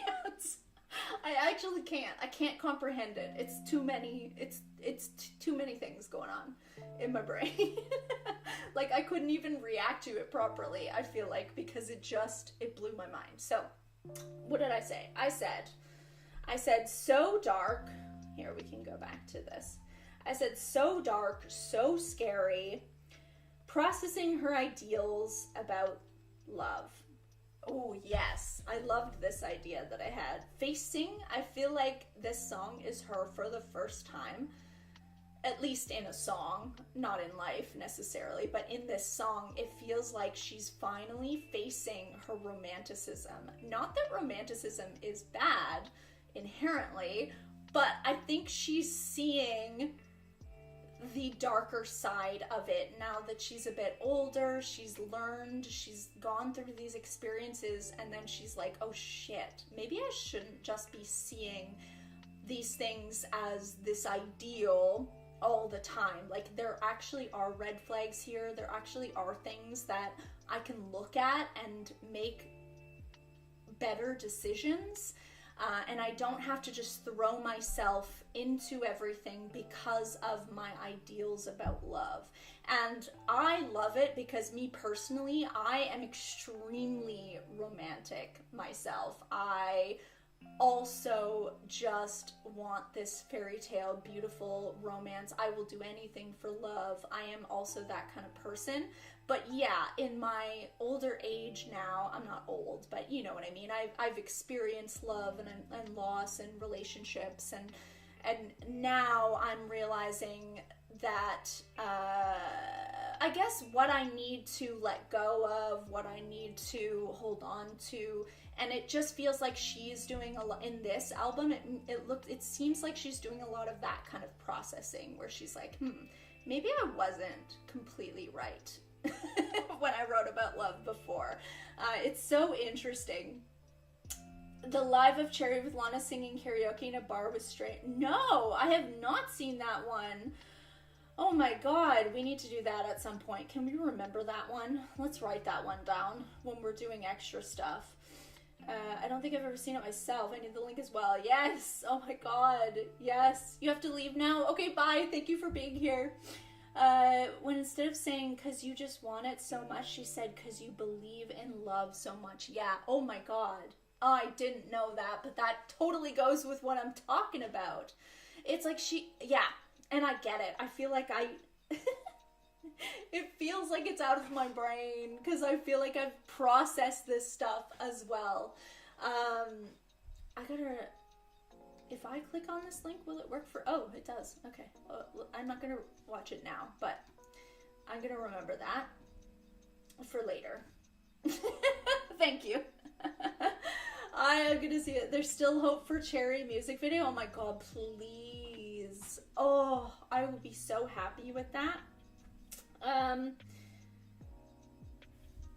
The line, I said real love is like feeling no fear when you're standing.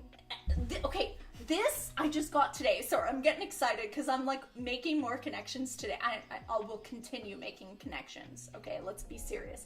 But today I made this connection. It took me a while, so apologies for that. But in that line, she said, I said, not that I'm saying now. She said, I said, real love is like feeling no fear when you're standing in the face of danger. So she's not saying that's what she believes right now. She's saying, this is what I previously said. I said, real love is like, sorry, I know it's probably so obvious to you guys, but like, for some reason, it didn't click. It didn't click for me for a while, till today.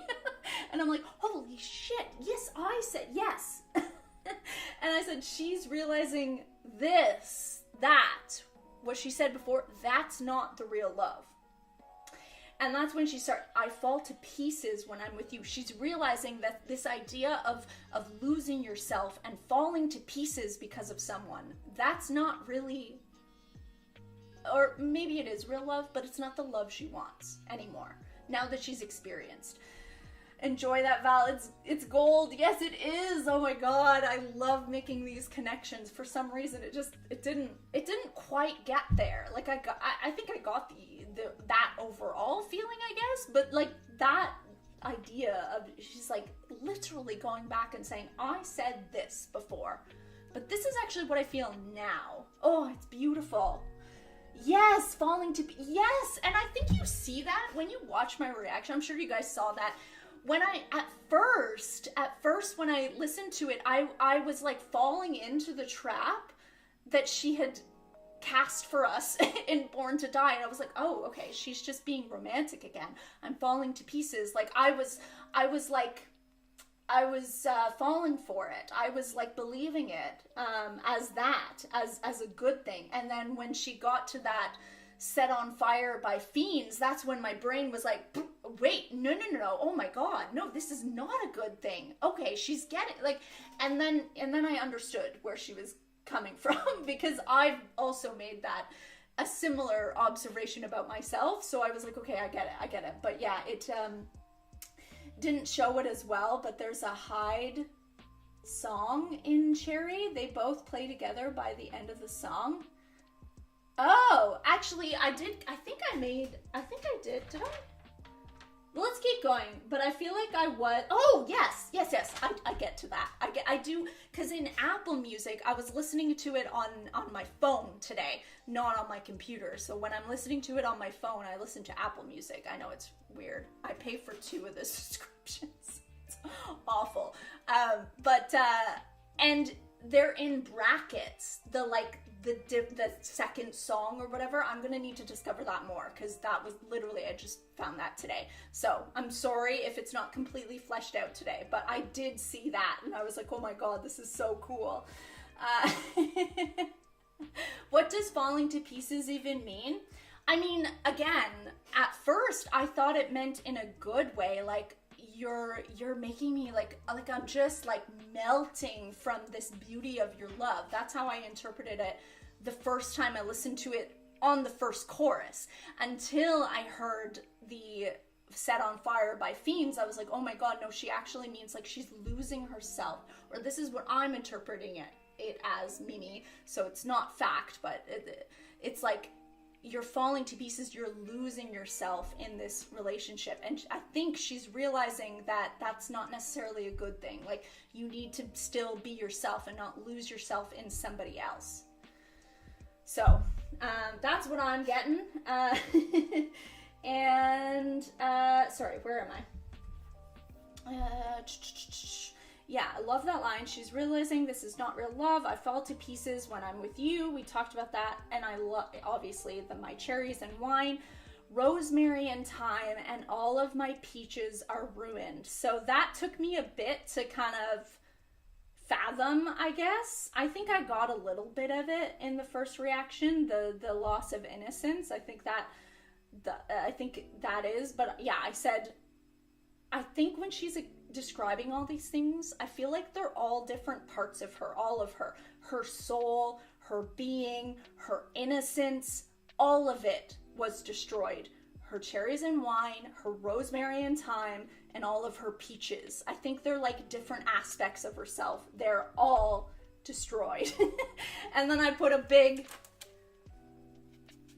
I was wrong. She's saying, I was wrong. The Fire Squad.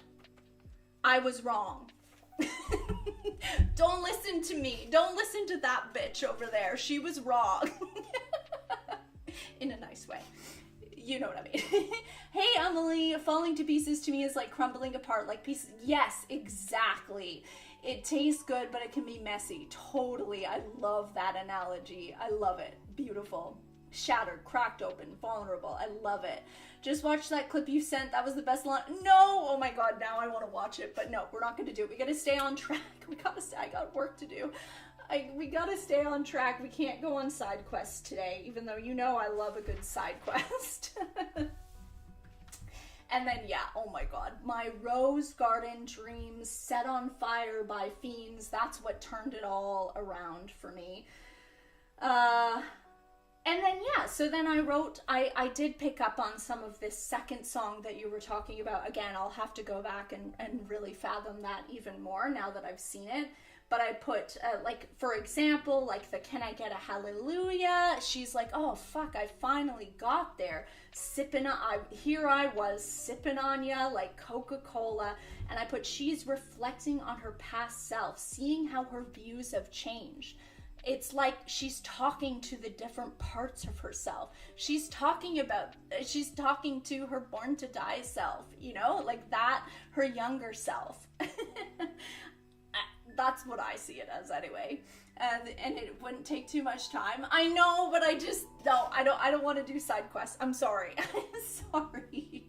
Trust me, because I know how to make things, one thing that seems really short, I'll go on a tangent. I just know how I am. So I want to stay focused. I'm sorry.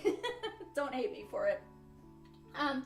And then that line, my celluloid seams are torn at the seams. I feel like that's like what I interpret that as her identity or her view of herself has changed. Everything has changed through these experiences that she has. She looked at herself in one way. It's like sometimes if you're like 20 years old, you see yourself and your identity, you're like, this is me. And this represents me. And then as you get older, I mean, I know this is how I've been, where it's like one thing I used to really cling to for my identity, when you grow and you change and you evolve, and then all of a sudden, sometimes you look back at that and you go, oh my God, like that, I used to cling to that part of my identity, but that really isn't who I am. And I think she's just having these realizations about herself, and it's beautiful. I love it. You need to see her perform it in 2000. Yes, I do want to see that one. But with much more dancers, and she uses the back vocals as an outro. It's so good. Yeah, I definitely want to see that. Multiple people have talked about that 2013 one. Supercut by Lorde, like concept-wise, I don't know that one. So Lorde's another one that I wanna do more of. Okay, White Mustang. Let's go back to our main scene here. Okay, White Mustang. White Mustang. White Mustang. White Mustang. God, I don't know where to put her. If I'm being my truth, it's here. I'm sorry, don't hate me. I think it's great. I think it's a really great song. It's not my favorite. It just isn't. I'm sorry, it just isn't, even from the beginning. And it has grown a little bit, and I love the music video. I think might have been my favorite music video. I love the music video and the message that it puts out. It's just, as a song, it's not my favorite. It just isn't. I'm sorry. It's helping me get the depth of it. I haven't had a moment with it to truly understand how it is. Oh my God. I don't know. I love, like, Cherry was one that I loved from the beginning, and then it just kept getting better. But yeah, White Mustang, I'm sorry. White Mustang for me is in We Just Kept Dancing, because it's good, and I really like it, but it's not one of my favorites. Did you ever do such a deep dive for, not like publicly, I mean, I do this with Taylor Swift constantly in my own brain, but this is the first one I've shared publicly for sure. But yeah, I mean, I've been doing this for Taylor Swift since 2009, if I'm being honest. Which I think is what gave me, it equipped me, it prepared me for what I needed for Lana. Because, you know, I'm happy to do this. I need to do this. You'd put White Mustang there too. The music video helped, yeah. Mustang is too much mainstream pop to me. Has no special Lana on it. I mean, I like it. I do like it. I don't think there's anything wrong with it. That's why it's here and not like here. Like, I do like it. I think it's a good song. It's just, yeah, it's not Into the Blue. It's interesting. I don't have any Who's Doper Than This Bitch yet. Interesting. Okay. Melody-wise, I actually really like it. Probably second row for me. I gotcha. It isn't my fave either. I think there's so many other better songs on the album. That's kind of how I feel, where it's like, I like it, but there's so many other songs that I just love. So, yeah, good. Okay, so we kind of, I feel like we're kind of in the same kind of thing with that. But I love it, and I wouldn't take it off the album, I guess. Like, the only ones I would want to take off the album are, like, what I would put on, obviously, Set on Fire by Fiends, right?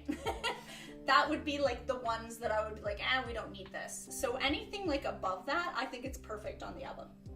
That's my opinion. So for White Mustang, I really think that, I don't think I put any lyrics in this. I just kind of wrote down, when I listened to the song, what my overall general feeling of it is. So I feel like this is her processing. It's like perfectly set up after Cherry, in my opinion, because we're already in that headspace of like processing this old version of her, that she's looking back and being like, oh fuck, why did I do that? And I feel like in this one, we're continuing on that, and it's kind of like she's processing her views on the bad boy, right? She talks a lot about the bad boy in Born to Die, and just loving that side. And obviously, Ultraviolence, she talks a lot about wanting to change someone and fix them and things like that. And I think she's kind of starting to recognize these patterns that she's done of this, that's ultimately led to her being in these toxic relationships. She's like looking back and being like, okay, I need to start looking within. Hey, how's it going, Ams? How's it going?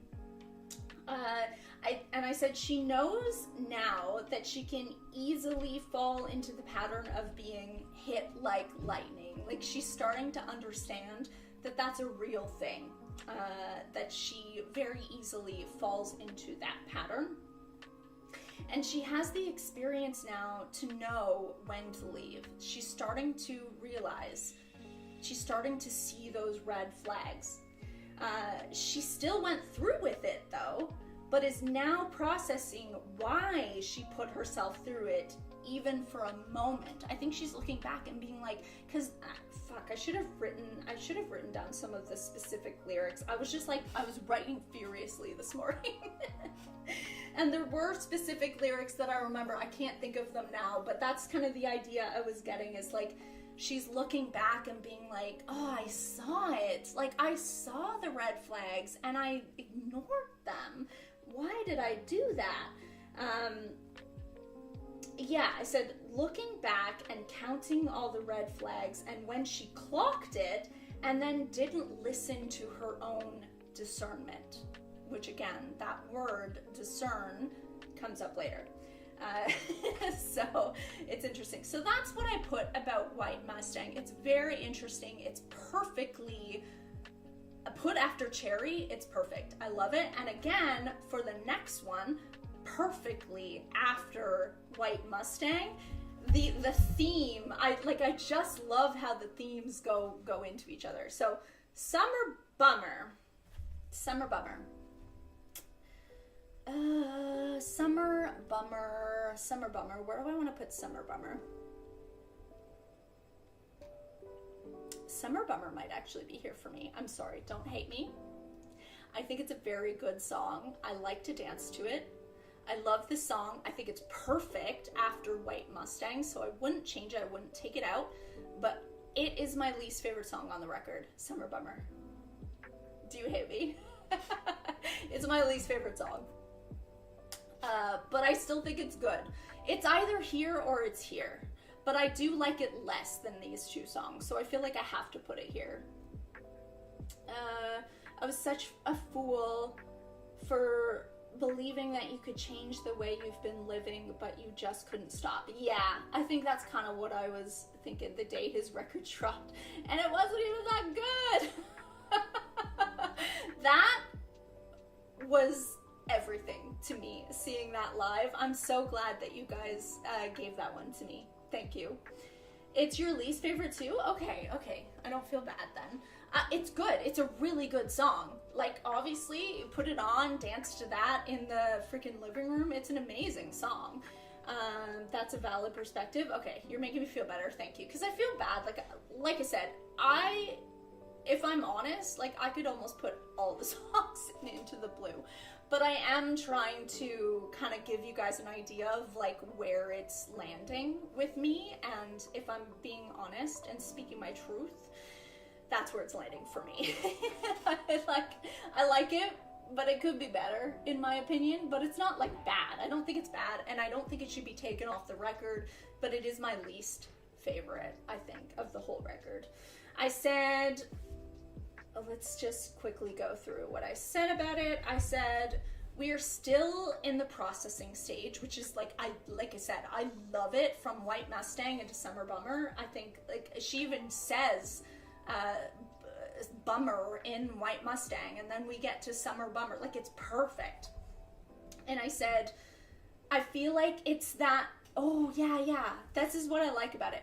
I feel like it's that moment of weakness before you actually leave. She's already done some of the processing, I think, in White Mustang. If we were to make it a story, right? It's she's done some of that processing. Sometimes before you leave a toxic relationship, you're you could be thinking these things for months before you actually leave. And then Summer Bummer feels because sometimes you'll have these moments where you're pulled in again, kind of like the White Mustang music video, right? When we see at the end and they're dancing together and she's getting pulled in again, but then she finally leaves. I feel like Summer Bummer is that moment of being pulled in again. It's that moment of weakness before you actually leave. So yeah, the lyric, it's never too late to leave if you want to leave. I feel like your brain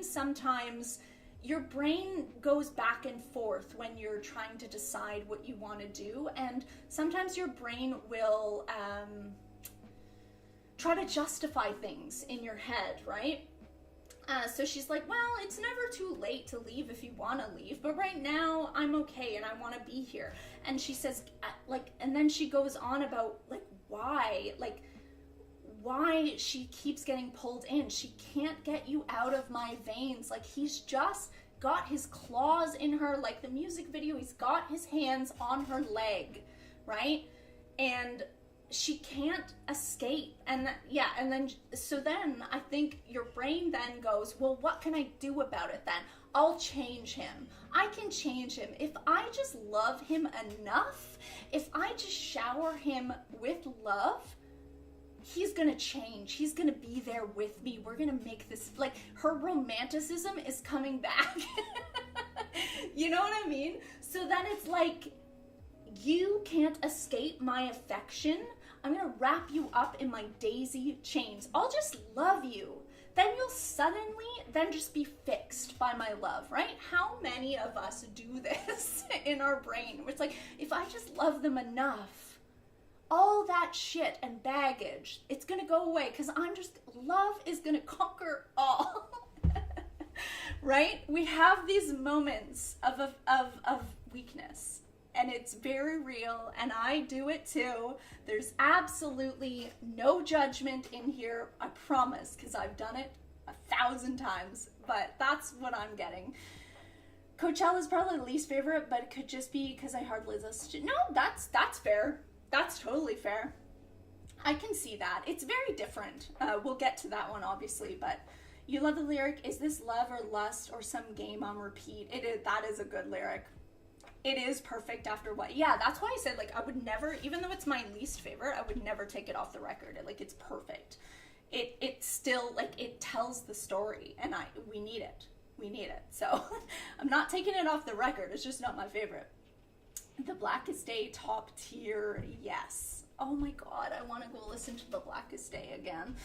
Yes. It's not a hate on Stevie. The production is just kind of, sorry, I missed what you're saying. Crazy take, but least favorite on the album is Beautiful People. That's not a crazy take. I can totally understand it. I could see that not being for everybody. Totally. It's very specific in its production. I think what I said when I listened to the album was that was made for me. It feels like it was made for me. So it's okay, Mimi, because it wasn't made for you. It was made for me. I'm just teasing. But yeah, I can totally, it's very specific, and I don't take offense to that at all. I can totally see that, but yeah. You feel the same way about the instrumental. I am not as big on the second half of the album as the first half, but I still, Claudia, that's where we're different. You will see that's where we're different. But I do respect it. Like I said, I have had a long life of being made to enjoy the second half of this record. Like I said, I have a deep rooted background in 60s and 70s folk music, which primes me perfectly to be the perfect audience demographic to enjoy the second half of the record. But I also understand that that's very niche. It's very niche. So I totally get it. You feel the same way about a little boring, but that's why I love it so much, because it's nice and simple. It's a bit repetitive. I never. You guys are killing me. You're killing me. We're not there yet. We're not at Beautiful People, Beautiful Problems. We will give her due, or her, your tomatoes that you guys are throwing at her. Just save your tomatoes for a second, okay? We're not there yet. I'm teasing you. Just means you have unique tastes from our little group here. Was the most played song last year? No, Ams, you're with me. You and I, we get it. You know what? It's not for everyone to get. Ams, you and I, we get it. I'm teasing you guys. I love you guys so much. I hope you know I'm joking. Yeah. But, no, I don't agree. I don't agree with you guys. Sorry. In a friendly way. Lana's choreography for White Mustang. Ooh, I need to see that. Hi, Celesta. How's it going? You love it. Yay. Okay. So, Chloe, you're in the club. I'm just kidding, guys. I'm kidding. We're not divided over this. We're allowed to have different opinions on Lana, but this is too funny. Said she loves the first half of the album, but with Coachella and the rest, it gets out of context and she can't resonate. I totally understand that. I totally get that. I don't agree, but I get it. I totally get where it comes from, and I respect it. I really do. has two different themes. The first half focuses on themes of love, lust, and the second half is about life. Yes, but we'll get there, but I do think they all go together very well, because I think that when you are growing and learning in life, there are so many different factors that help you to grow, right? Some of them are kind of external, outside factors that you can't really control, like shit and chaos going on in the world. But those things also make you stronger and make you grow as well. But then there's the more like micro things that happen in your life, which are like your more close relationships, the people that you're seeing every single day. And so I see this record as her exploring all of that. So the more micro things and the macro, she's exploring all of it, and how all of those things have kind of made her the person that she is. So in my opinion, you need both. You need all of it. It's a big case study on life, and it's balanced. Life should be balanced, and this album, she's balanced it, in my opinion. In my very right, factual opinion that is not wrong. I'm just kidding. I'm kidding.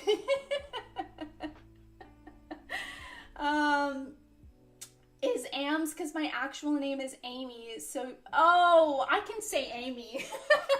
I'm sorry. Or like Ames, I guess, is like a nickname. I can say Amy, though. That makes sense. We can say Amy.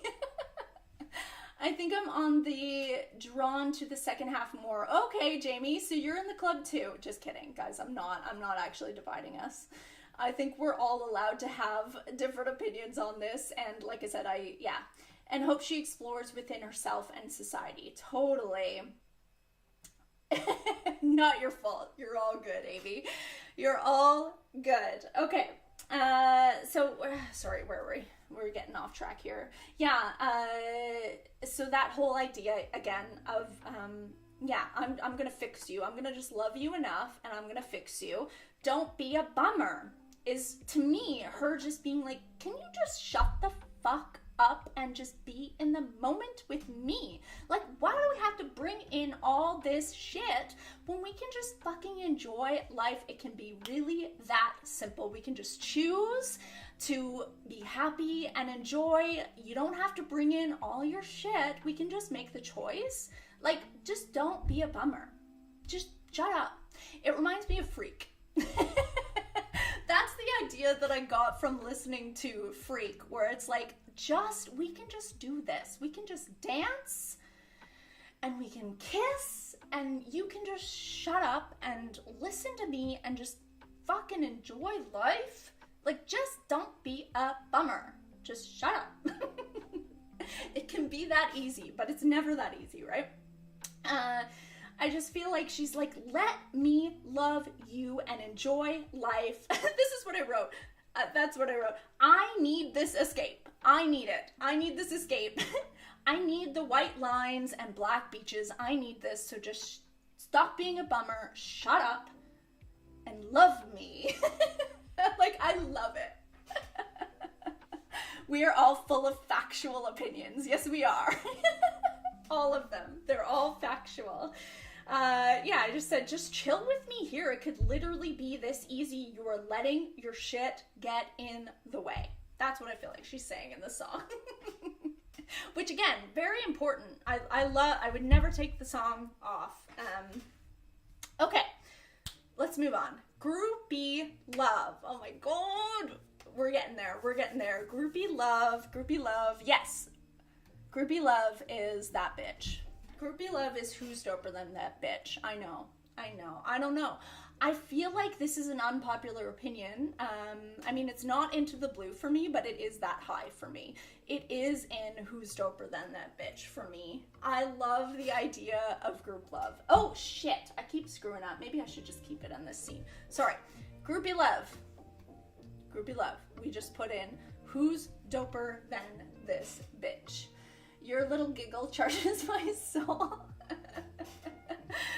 Oh, you guys charge me, like, you have no idea. I'm gonna get off this live and I have so much stuff that I have to do that I don't even feel like doing, and I want to stay on here forever with you guys. But anyways, I'm happy to at least have this little bit of happiness and joy before I have to do the capitalism thing. So, Groupie Love, oh, does it? Okay, good. I don't know, for some reason, I just feel like no one talks about it, so I thought maybe it would be an unpopular opinion that I put it as high as I did.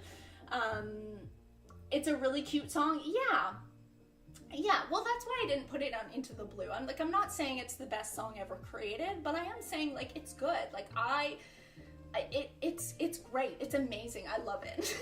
And I love the ideas of it. Let's quickly go through what I said here. So, I said, I think Groupie Love, again, made a lot of new thoughts today, specifically today with this one, that actually made me love it more. I think she's grappling again with that idea of not being a priority. She's trying to figure that out. She was doing that a lot in Ultraviolence.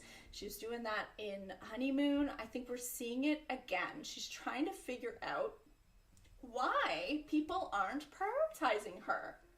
Because she's starting to see her worth and value. We can see that. She's starting to really grow into herself and see how fucking great she is. Who's doper than this bitch?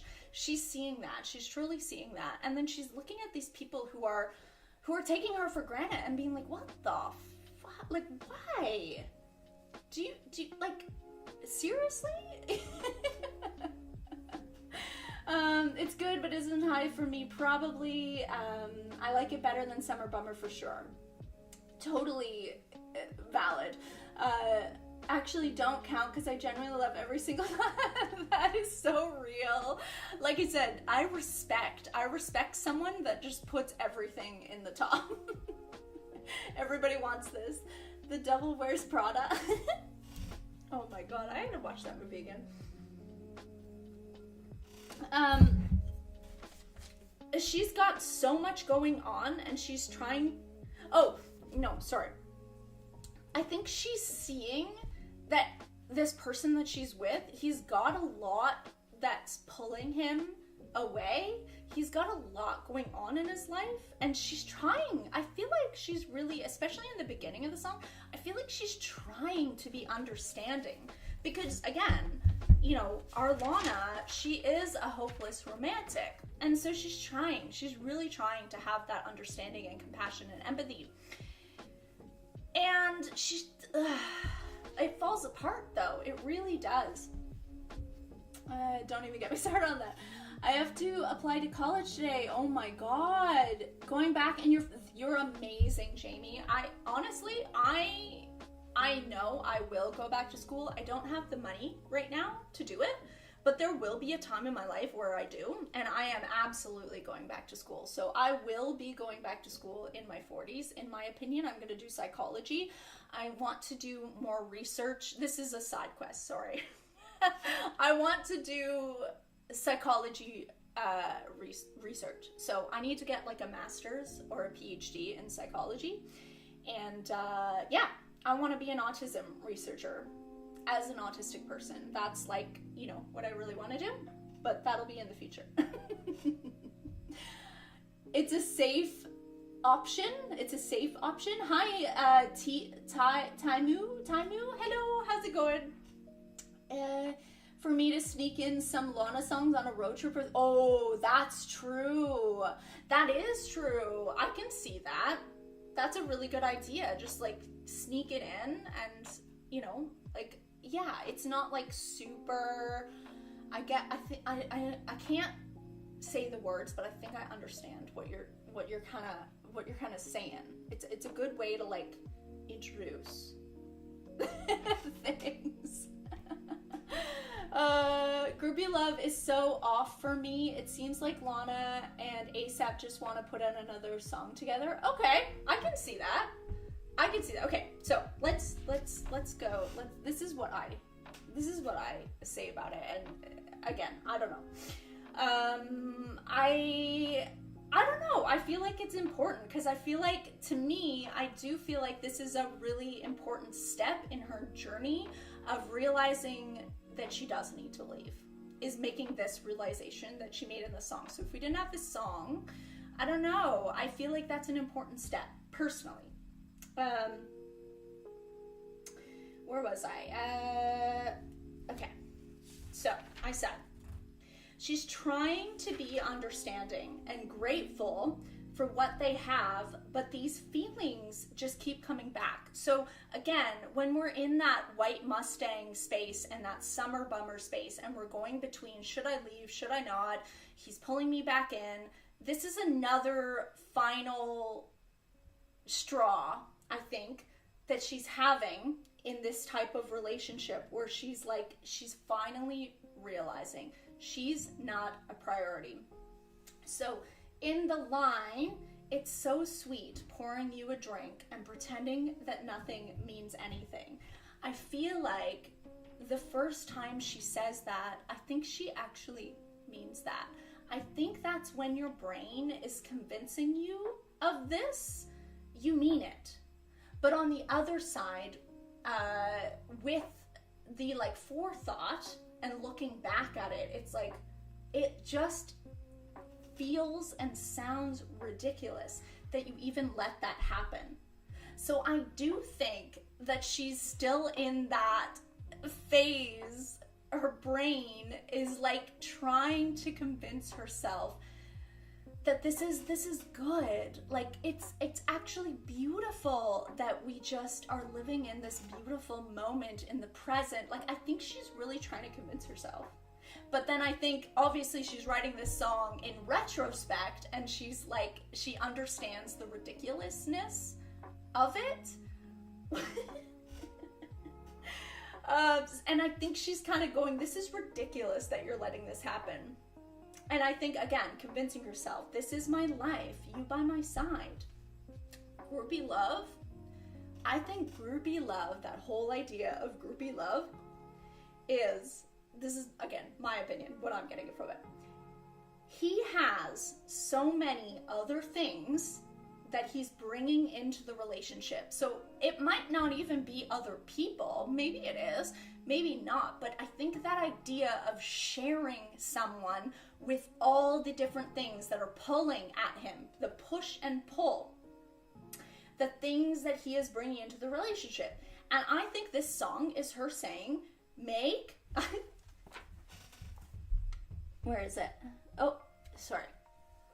I want to make me a fucking priority. That's what I see this as. And so I think it's an important step. I love it. Going for I know that is so cool when you told me that, Dylan. Sorry if I've missed so much. Oh shit, I'm missing people saying goodbye. I'm sorry, you have to leave now. Okay, bye Simsir, you're probably already gone. Sorry, I missed it. Thank you so much for being here. Hope you can make it to come back. Sorry, I missed a bunch because I got into my my explanation here.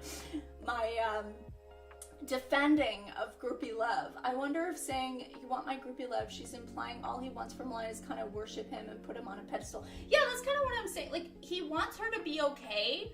I think she's saying, you want me to be okay with not being a priority, with just being one of the many things that you love and care about in life. But I'm putting you number one. You're not putting me number one. Oh my God, listen to, sorry, I'm sorry. I know you guys aren't Swifties, but don't put me in the basement when I want the penthouse of your heart. Don't put me in the, so many women have this idea. That's a Taylor Swift song, Bejeweled. If you want to listen to an amazing glitter gel pen pop song with depth, that's the thing. Don't put me in the basement when I want the penthouse of your heart, right? Make me a priority. Make me a fucking priority, I think. is what it's about. He wants Lana this unconditional and crazy love. Yeah. I feel like the White Mustang music video gives the storyline of Cherry and my feelings, so groupie love is a huge... Yeah, totally. I want to be bejeweled. Yes. Well, I mean, I think that's like... Well, I'm obviously that is Taylor's way of being like, well, fuck you then. If you're not going to do that, don't forget that I know how to walk in a room and be that bitch. So I'm going to go be that bitch and you can like fuck off. But Taylor does it in a different way, right? She does it like, best believe I'm bejeweled. You know, it's different. It's definitely different. It's a different vibe, but similar sentiment. I'm gonna be myself. I'm gonna be bejeweled because I'm bejeweled. I know how to be that bitch. I will walk in there. I've been, and it's a similar, I think Taylor got lost in that 6-year relationship as well. And she realized, fuck, I need to dig myself out of this. And don't forget that I know how to be bejeweled. Different, but similar. Are you guy girl? My best friend's boyfriend is named Jamie, so I'm wondering. That's legitimate. Okay. Yeah, okay, so I feel good about that. Are we on the right screen? Yes, we are. No, that's legitimate, Dylan. I mean, I'm not gonna answer for you, Jamie, but I mean, I know what I thought, but now I'm thinking, I don't know. That's legitimate. That's why I said, you know what? We need answers, Jamie. Okay, thank God. That's how I was picturing you, Jamie. I thought female as well, but then when Dylan brought it up, I was like, you know what? I made an assumption, and I'm not gonna answer for you because, you know, like that. That's so funny. Okay, now we know. Phew. Streaming is working perfectly today. Oh, I didn't even think about that. Yes, it's been great today, hasn't it? Yay. I'm so happy. I fixed it. We fixed it, guys. Thank you. Oh, that feels so good. Only grew on me like 5 years after. Now I'm seeing the beauty of it. That happens sometimes. Streaming issues whatsoever. It's good to know because I've been assuming. Well, that's true though. Like if we're not seeing like a picture, like a profile picture and just getting a name, it is kind of an assumption, right? That we're making. So thank you, Jamie. I was right, Dylan. I win. I'm just kidding. Sorry, it's not a contest. Anyways, on to In My Feelings, greatest song that's ever been made. We'll put it at the top. I'm just kidding. I love In My Feelings. I think you guys, we are still here. Hi, Miguel. We're getting through it, but we're only halfway through. I'm going to try to go a little faster because I actually do need to end by like 2 at the latest, which is only in half an hour. So we do need to get through it. Anyways, In My Feelings. In My Feelings, greatest song that's ever made. I'm just kidding. I love it though. I really resonate with it just because it feels like she's written it for my life. It's just a little personal for me. That's why I love it so much. Val takes all the points. Woo! My go-to for a quick 3-minute smoke sesh. Totally. In My Feelings is great. Probably first or second row for me as well. Gotcha. Your fave. Any, yes. Okay. Amy, not any. Oh, gotcha. Okay. I said she's now starting to see the light. It's kind of like, I feel like it's that moment where she's like, oh God, I've fallen into this fucking pattern again. Fuck. Like it's like the Cherry fuck. It feels like this song is her doing that again, where she's like, oh God, how did I do this? Is my bad bitch anthem? Yes, it is. It is the perfect bad bitch anthem. It isn't your favorite, but you do love it a lot. I love how much you love that song. I love it. It means the world to me. Again, I do realize that I think a lot of why I love it is just because it's so personal, and it does, like, it feels very empowering to me personally. But I do think it's an amazing song. It's not that I'm not saying. I just do realize that I'm biased in that way. I totally am. Because it is I needed this song. It's very empowering for me. I love the line, "Get that cigarette smoke out of my face." I think that that's definitely a double meaning. I think it could be literal, but it also, I think, is metaphorical, where it's like, I need clarity. I'm so tired of being in this love haze. I'm taking off the heart-shaped glasses now. Like, I'm finally doing it. I realize I need to do it. Get this cigarette smoke out of my fucking face. I don't want to live like this anymore. I really think it's that. She's strong, powerful, and freer than ever. Totally. High by the Beach gave me like the exact same vibes for me, and I'm so here for it. I can see that. I can also see that. Yeah. And I love the transition within the song, where it's like the first verse is like kind of, I mean, we are kind of doing the stages of grief here a little bit, and like we're in the sadness and the depression in the first verse, and then the second verse is like anger. We've graduated to anger, and we're lashing out, and I'm here for it. I do think she's really starting to understand her worth and her value. Who's duper than this bitch, right? She's getting it. She's starting to really feel that. And then I say she finds her power in verse 2, exactly. And then she even in the song says, "Gotta leave right now." She's hyping herself up. She's hyping herself up. I love it. It's that whole processing of like, okay, yeah, no, I'm actually done now. I'm actually done now. Like, you're not, and a lot of times when a woman is done, like actually done, she's done. Like, there's no chance in hell now. Because she gave him so many chances. She let him pull her back in. But when you have done it over and over again, and you're finally at that point where you're done, it's like you're done. Now you have the ick. There's no coming back from that. I sent you by Insta DM a video where someone asked Lana in a show if she can explain her workout routine, and she says, "It's like that song, I'm smoking while I'm running on my treadmill." That is amazing. I really need to go, but I still want to see where you put beautiful people might leave and come back again. Well, yeah, and it'll be up on YouTube too, and it looks like I have no drop frames. I don't think there should be any issue with this uploading properly to YouTube this time, so I can't see anything being cut off this time. I mean, fingers crossed. So you could even come back and watch, like, see where I put everything after. So no worries. Have a good rest of the day. I will have to watch that after. I'm excited to see that one. That sounds amazing. So yeah, In My Feelings, I think it's my favorite song off the whole record. I love it. Okay, Coachella, Woodstock in my mind.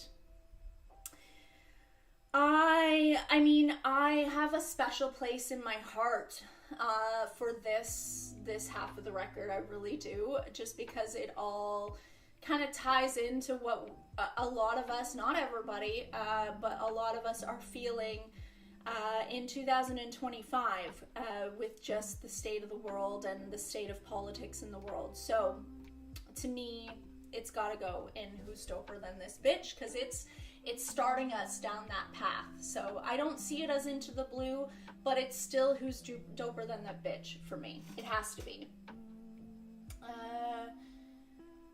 How Can I Send It to You? I think it's Amoeba Show. I love the first half of the song more than the second half. Of In My Feelings or Coachella? The one that we're doing now, Coachella?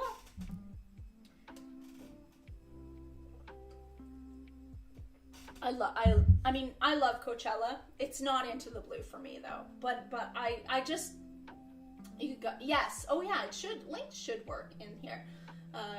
Dylan's YouTube link worked perfect for me in the chat before, in Coachella. Okay. Yeah, I can see that. like I said, I don't think it's the perfect song. That's why I'm not putting it into the blue. But I do, excuse me, I do think it's the perfect song to get us in the mood for the rest of the record. And so that, for me, just automatically puts her higher than some of the other ones, for me, personally. And I think I also have some bias, like, I just love the whole idea of Coachella and Woodstock, and like, it's very up my alley. So again, I really think the second album was made for me, so I'm sorry, the rest is gonna be like really high. What did I say for this? I said, I need to know, oh yeah. So I feel like overall, these are kind of general overall thoughts that I'm putting down for all of these. I do get on my pedestal again coming up here, unfortunately, or fortunately, I don't know, depending on what you're looking for. There's a video from Less for Life era where a fan asked her on Instagram Live if she can sing something, and her response, kind of focused on being a baddie right now. It can't really work. I love that. I love it. It's a vibe and I love it so much. I love existential thinking. Yes, yes, yes. So speaking of Jamie, that's the perfect segue for what I was kind of thinking. I feel like she's just saying, I need to know, like, all this shit is going on, and I need to know why we are fucking here. Why are we doing this? I said, finding balance between being aware, again, aware of all those external things that you can't necessarily control, or it feels very out of control for you, all the chaos in the world, right? Feeling pushed and pulled in all of the directions, and now she finds herself talking to God again. It's not the first time we've done this. And she's, help me understand this life. She's trying to figure out what she can do and getting frustrated. It just doesn't feel good enough. I mean, super relatable for me, right? There's so much I want to do. I don't know what to do. I don't know how to do it. I don't know how to help. I don't know. I mean, you saw, I literally broke down in my last video watching God Bless America. And I feel like what I was feeling in that moment was exactly what she's talking about here in this song in Coachella, where it's like, you feel helpless, you feel hopeless. I want to do good in the world, I want to fix this somehow, and I don't know how to fix it, I don't know what to do. And then, so I feel like, and then she's got the line, maybe my contribution could be as small as hoping that words could turn to birds, and birds would send my thoughts your way. And I think that line is so beautiful, because I think there's also frustration in that line. Because yes, she's doing a lot for the world by just holding space. Oh my god, there was that whole meme and here I go using that word. Oh, I'm such a sociology major. Sorry guys. Sorry, I'm laughing at myself because that was a very sociology major phrase to use, and I know it was made fun of a lot with the Wicked stuff. I don't know if you guys know what I'm talking about, but she does. She's created this space for us to, go through these emotions, and it's very cathartic, and it's important what she's doing. But I can also see, I think she probably looks at herself and being like, fuck, but is that all? Like, can I not do, I think she's frustrated. It doesn't feel good enough. And it's so easy to feel hopeless. But here's where I say, I'm back on my pedestal. I said, but having said that, there is a reason that fascists, sorry, I said the word, ban books. There's a reason that fascists ban books. And it's because words and knowledge actually do hold a lot of power, right? This whole movement of like anti-education and stuff like that, like there's a reason for that, because knowledge, words, books, music, people talking, that actually does hold a lot more power than we like to think it does. But the guys in charge, the ones doing this, they know how important it is. They know how much power it is. So we got to keep doing this. That's why I'm doing this. I, in my life, has been very afraid to be public and talk about these things. So this is a huge step for me personally to even talk about these things, because it's been bubbling inside me for a long time. And I'm just, to be honest, I've been scared to talk my truth, but now's the time. The time was 10 years ago. I wish. But it is what it is, and we're here now, and if you're not going to talk about it, if we're not going to talk about these things that are happening in real time, then the question of how, you remember being in history class, learning about World War II, and like, how did that all happen? How did people let that happen? Well, we know now. We know now because we're living it. We need to look in the mirror. We need to look at the people around us. We need to keep our eyes open. We need to see the symbols that are being shown to us, the salutes that are being shown to us. We need to see that for what it is. We need to open our eyes. We need to listen to what people are saying, because what people are saying about themselves, like, believe them. Believe them. When they tell you who they are, believe them, right?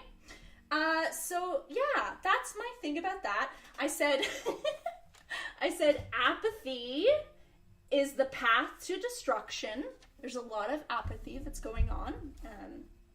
People around me personally, very apathetic about what's going on. It's very frustrating, but I can't force someone to open their eyes. They have to do that. I said take breaks, but keep feeling those feelings.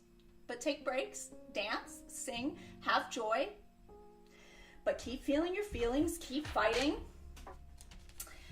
And I said just the whole song, ruminating, confusing thoughts, just being like, I don't know what to do. I don't know what to do. Sorry, I went on a rant there. But I'm not sorry, because like I said, I'm so done with not speaking my truth. So, and this album has really opened that up for me. I meant that when I said she emboldened me. She did. She emboldened me, and I needed it. The words turn to birds lyric is so beautiful. She's really thinking it. Yeah, exactly. I think she's frustrated with it, though. I don't know. Maybe I don't know. That's what I get. Speak it, Val. Thank you. Thank you. Apathy is yeah, it is. It is. There's a lot of that. There's a lot of that going on. And that's the way that it happens. That's the way, if you look at history, that's the way it happens. It's through apathy, right? Because they don't have as much power that we think they do. But they do if we just sit and watch it happen and don't call it out for what it is. That is how those things have happened. In the past, very real things that have happened. This isn't The Handmaid's Tale, although The Handmaid's Tale was written based on all real things. But what I'm saying is that there's very real things that have happened. It's not like, oh, that would never happen. The amount of people I hear that say, oh, that'll never happen. You're just out there, like, but it has happened. What do you mean it'll never happen? It literally has happened. So, anyways, that's my take on that. I'm with your phone, so every time I want to search something, I have to go out of the live, and it's not working fine. Oh, I'm sorry. That sucks. Existential crisis, yeah, totally. Same. Yes. so much apathy going on right now. It's kind of terrifying. But yeah, well, we all are though, right? In some ways, because like it is a coping mechanism. It definitely is a coping mechanism because we're seeing these things and it's hard to even believe our eyes. But like, believe your eyes. You do have eyes and you do have ears, and like, believe it, because it is happening. It's scary, but it's really easy to just tune out from it though, because it feels really hard to deal with. Which is, I think, what I love about this song, because it does feel like her trying to be like, well, what the fuck, like, I don't even know where to go from here. But also in the world like a diary. Totally. Yeah. Yay. I'm actually excited. I'm excited for that. If that's the truth, Lorena, and it does more, I'm excited. I'm excited to hear more. I need it. I need it, Lana. We need your thoughts on these things. Okay. And then we go into God Bless America, which I'm going to also put in Who's Doper Than This Bitch, because it's not Into the Blue for me, but it's still an amazing song that I love. It's perfect, calling back to that 70. Yeah, well, that's why I love it too, right?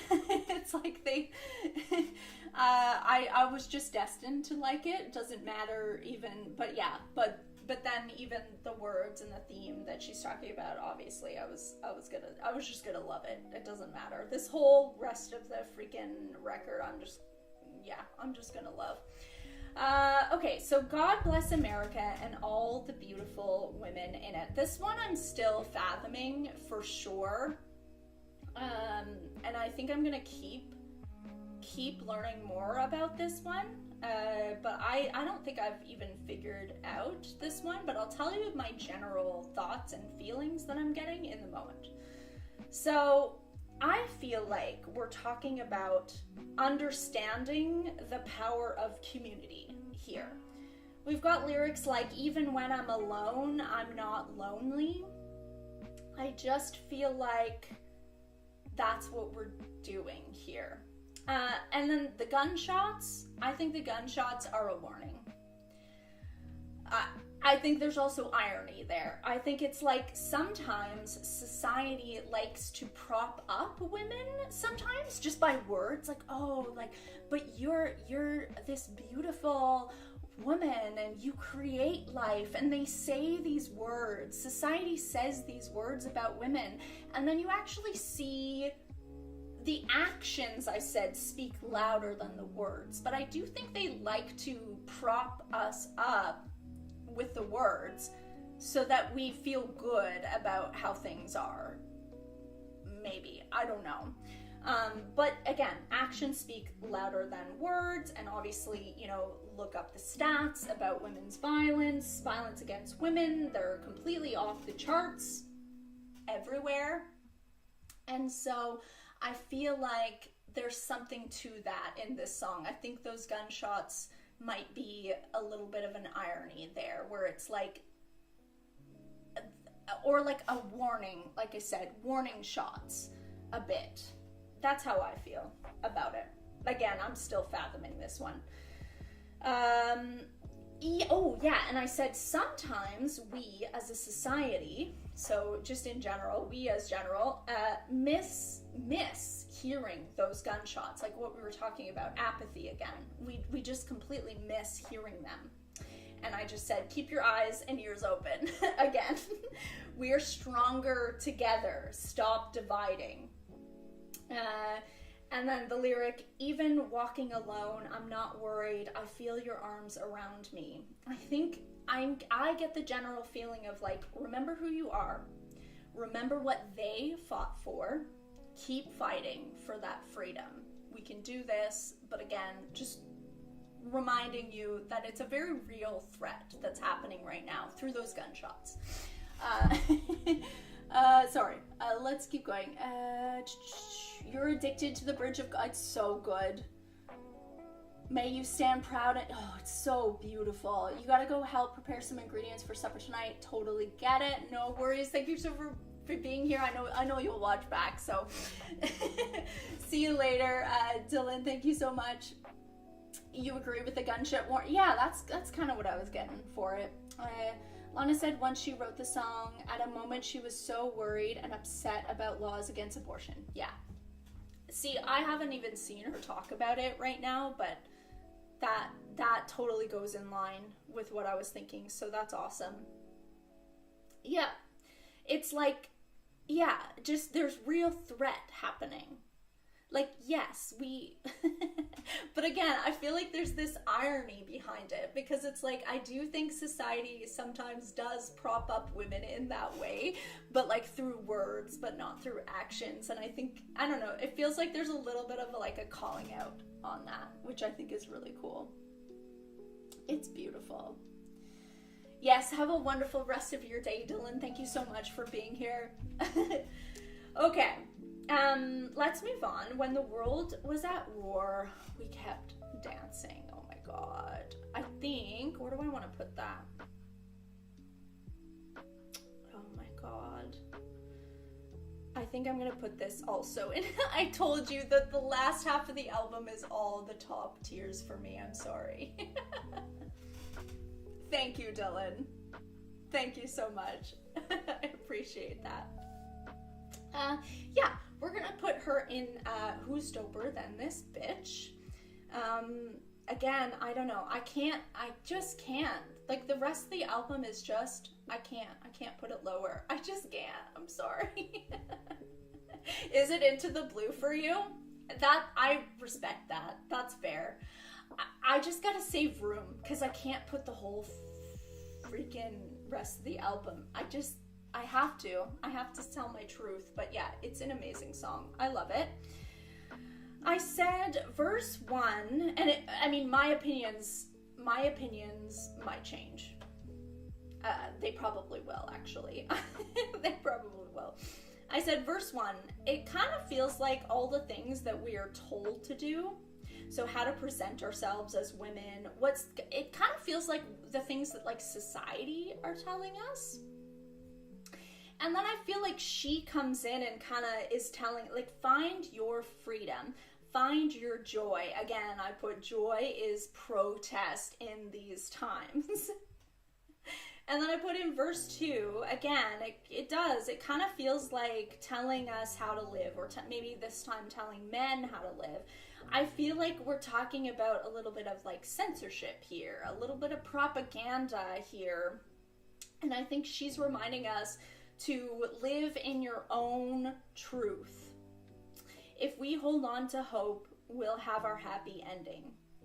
Don't lose yourself. So same thing, she was losing herself in these relationships. Don't lose yourself in this chaos. Again, apathy. A lot of people are just, that's the way people are coping, is apathy. And that's not going to be the way to stop it. I can tell you that.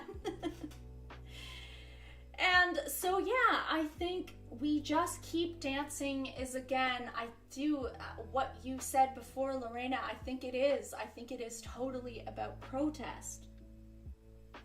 And I think it is also about balancing, finding that joy in these chaotic times as a form of protest as well. Like the real protest, the real going out, making signs, doing the community work, but also internally, individually, finding those moments of joy, staying sane, balancing all these feelings and emotions, not getting stuck in the fear and the depression, because we need you all to fight. So you can't find yourself getting stuck in those emotions. Feel them, because they're gonna happen. You have to feel them. That's part of being human, but don't get stuck in them, because we need you. We need everybody to fight. We need you to fight apathy. Hi, lovey-dovey. How's it going? I love the second half of the album. I love Political Lana. Me too. I'm guessing the last 4 tracks for sure are into the blue for you. Probably Beautiful People too, because of Stevie.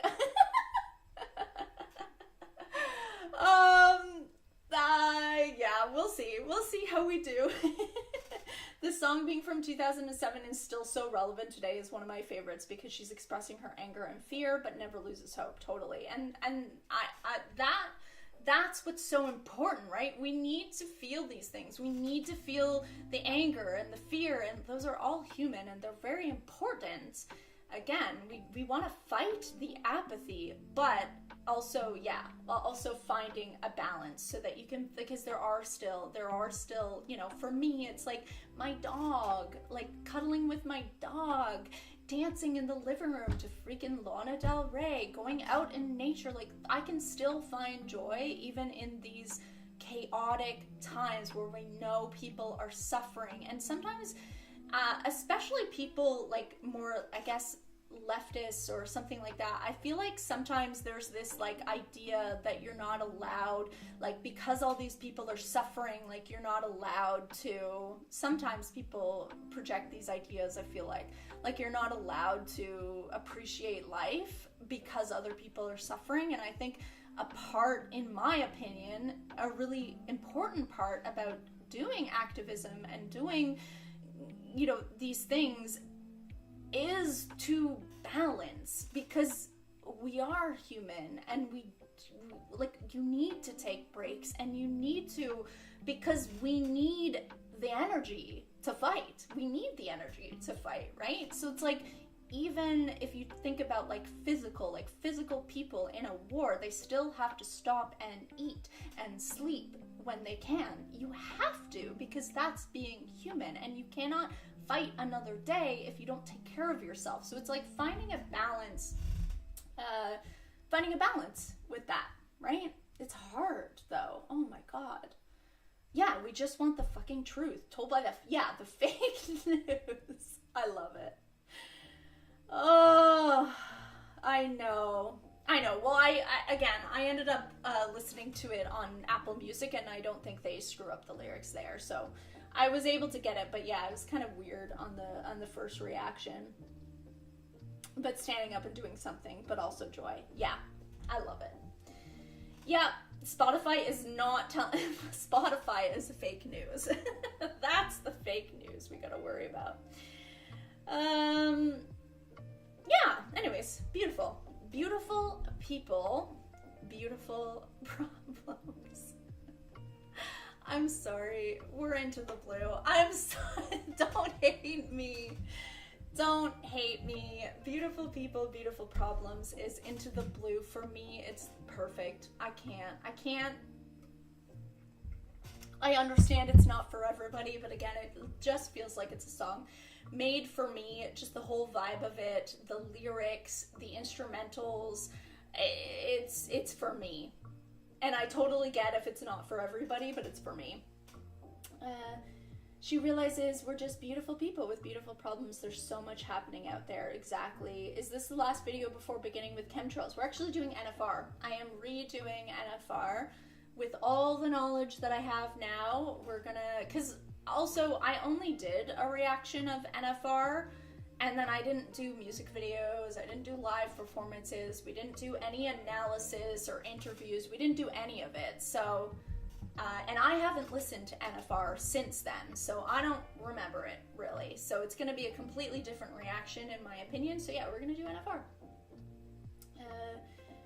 Since I love the way yeah, that's the thing for me, Claudia, is I love the way Spotify does it like that, but yeah, it's hard because they also get it wrong a lot. All right, so this is what I said for beautiful people, beautiful problems. I said, seeing the beauty in an ugly world. I feel like it's all about being human, experiencing a range of experiences and emotions, and there's beauty in that.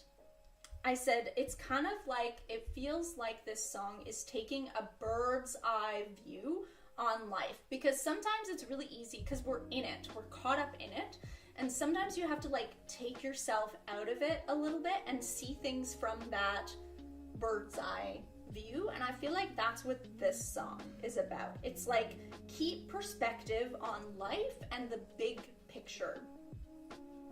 The line, oh my God, I love this line so much. My heart is soft, my past is rough. I feel like a lot of times when you have that rough past, a lot of people really, it like hardens people. And I'm not saying there's anything wrong with that, but I feel like what that line to me is like, she hasn't let it harden her.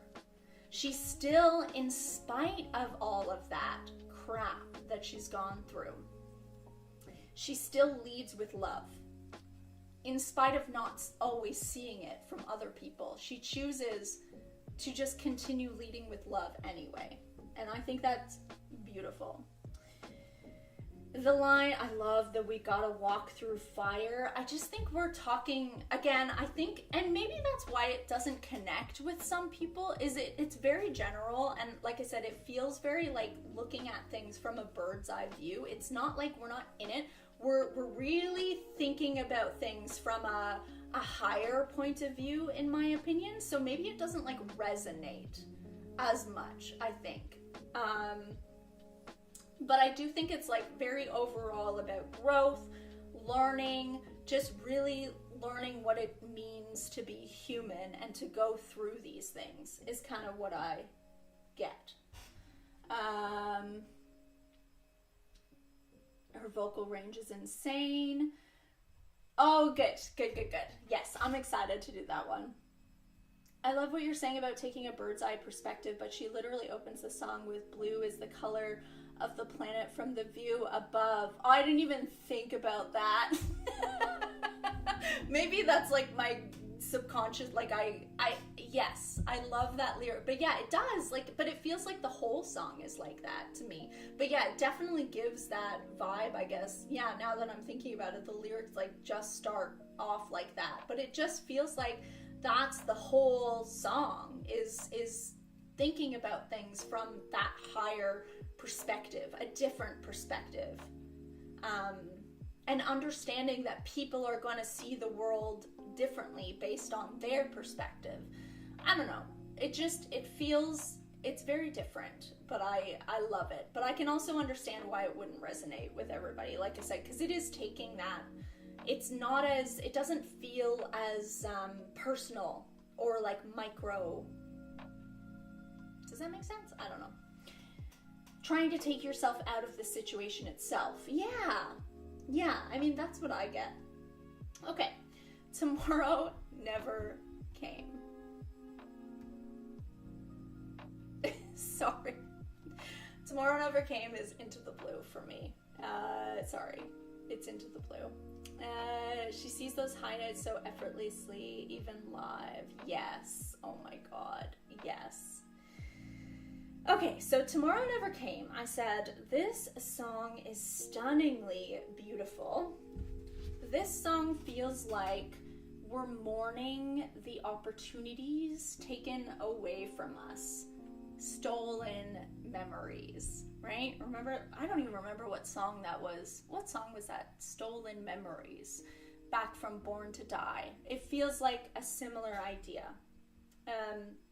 Trying to figure out how to move forward from that. There's just so much longing in this song. It feels like sitting with your pain, processing your losses, letting go of the things that are out of control, out of your control, letting go of those things.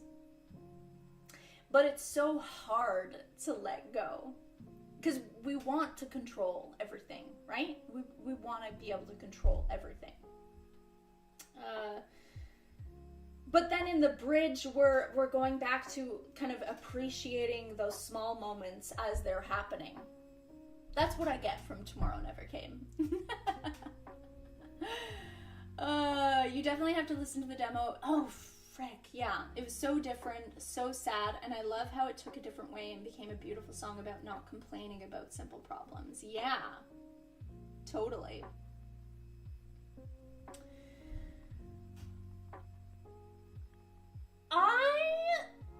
Not to go back to beautiful people, beautiful problems, but I do think, I don't know if she's critiquing, like, I think it's very real. I don't know how to express myself right now. I know what I want to say, but I don't. Sometimes I don't know how to I feel like it's just very human. I don't know if she's criticizing beautiful people, beautiful problems. I think we just actually are all beautiful people with beautiful problems. I don't know if it's a critique. I think it's like, that's just being human, is what I get from it. I don't know. Thank you, Jamie. Thank you. I try. You guys all, like I said, I feel like we all build on each other, and I feel like we're creating this like beautiful story just by like sharing this stuff together. Makes me think of, I don't know what that is. Like, our experience makes us who we are in a way. I gotta look that up, Chloe. Kintsugi. Sounds like something I need to look up, because it sounds like an ideology I would probably enjoy reading about. The demo is so sad and heartbreaking. I do need to listen to it. Oh my god, I need to listen to it. Okay, next one. Heroine. Heroine is into the blue. Sorry. I think she just has a very positive outlook of existence and happy to be alive even though all the tough times. Yeah, and I think that's a really healthy place to be in, because I think that is being human, right? Is like, nothing in life is ever going to be perfect, and if you can kind of let go of that attachment to being able to control everything, and if you can let that go and just kind of, okay, I'm gonna go on with the waves, the up and downs of life, the wheel, you know, whatever you want to say, if you can kind of get to that point where you're just like, okay, I'm going with the flow, I think that's, I don't know, that's what I'm trying to get to personally. It's hard though. Yeah, that's not what I got either, Jamie. Like, we're all really beautiful, yeah. Mostly just listening, because honestly, you guys are giving better thoughts about everything. I never dove as deep into Lana as many of you guys, so it honestly gives me different views on some of the songs. That's so cool. That's cool, though. And a pottery thing, but also a tunnel song, so be careful to not get any... Oh! Okay. So maybe I won't. Maybe I'll research it when the time comes. Thank you for the heads up. It's your favorite song on this album, and it's in your top 3 Lana songs ever. It's so special to me. I freaking love Heroine, like I said. We're also in Into the Blue. So for Heroine, I do need to get, oh my god, it's already 2:15 for me. 2:15 my time. I do gotta get going. I got a lot of stuff to do today.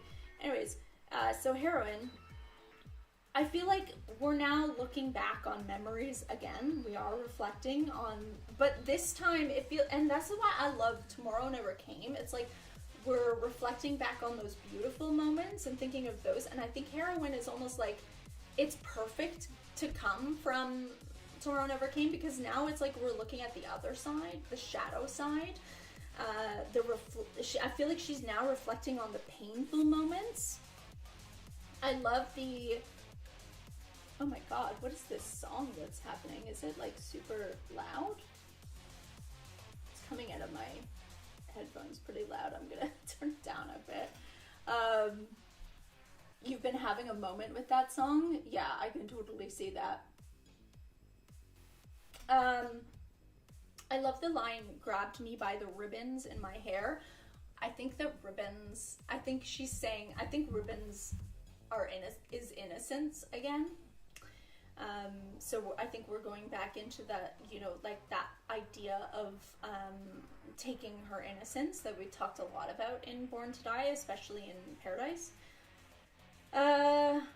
And I think she's now going back into that, oh my god, like wanting to escape again. It's so much easier to escape from the pain sometimes than actually going through it. I think, again, when we talk about like apathy, we were talking about the other songs, it's so much easier to, like I said, just escape than to actually go through that pain and actually feel the pain. But it's so much better to go through it, because that's when you make the progress in life, right? Too high, too loud, oh my god. Why the heck did that? Hold on. Let me just change the song. Oh my god.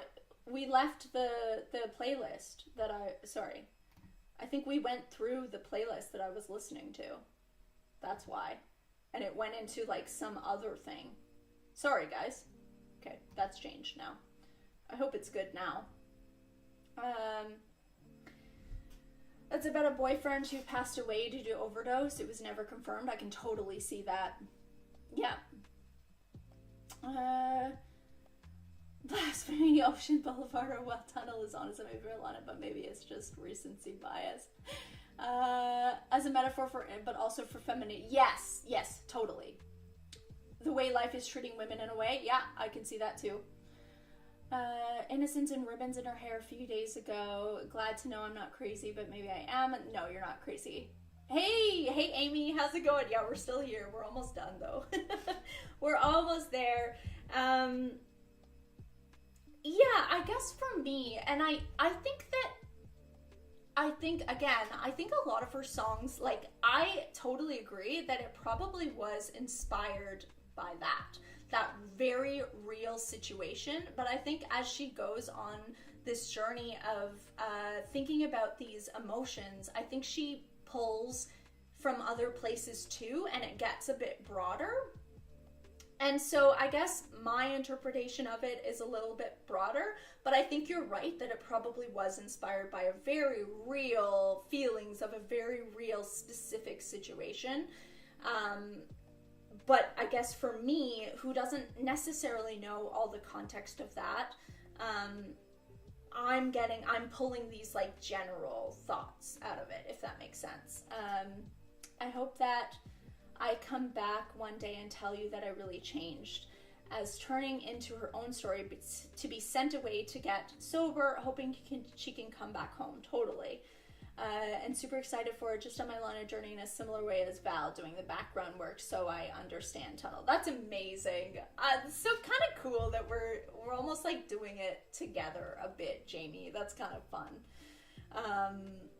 Yes, I love that connection as well. Yes, and that's connected to the ribbons and innocence. Yes, totally. Hi, Bozo. How's it going?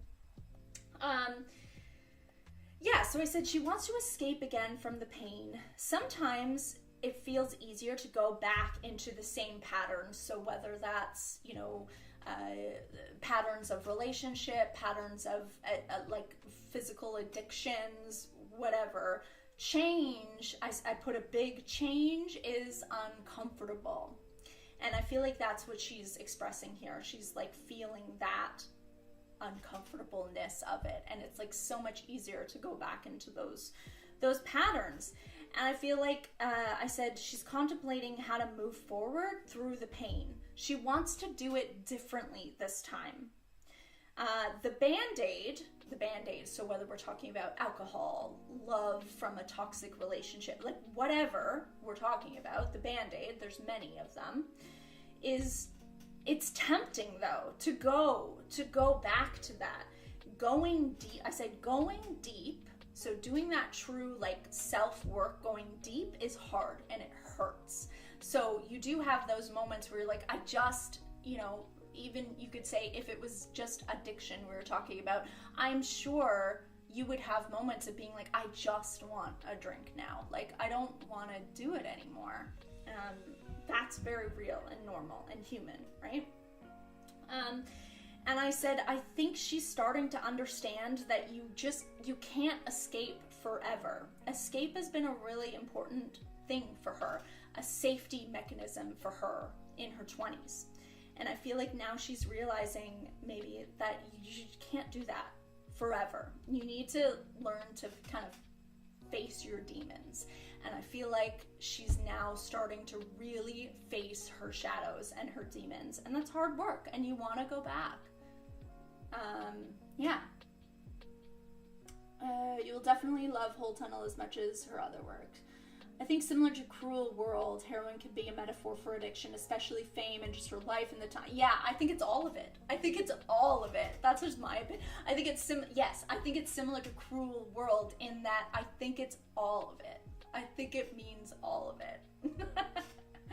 all the things, all the addictions, all the patterns that she's seen herself. We see Lana, we never saw her before. I'm so excited for that. Not escaping, but facing it. Oh, I'm gonna die. I'm so excited for that. That makes me so happy. Okay, and then Change. Let's go on to Change. Sorry guys, Change is also in Into the Blue. Oh my god, I'm gonna put myself down here so you guys can see the last one when we get there. Oh, I might have just spoiled it.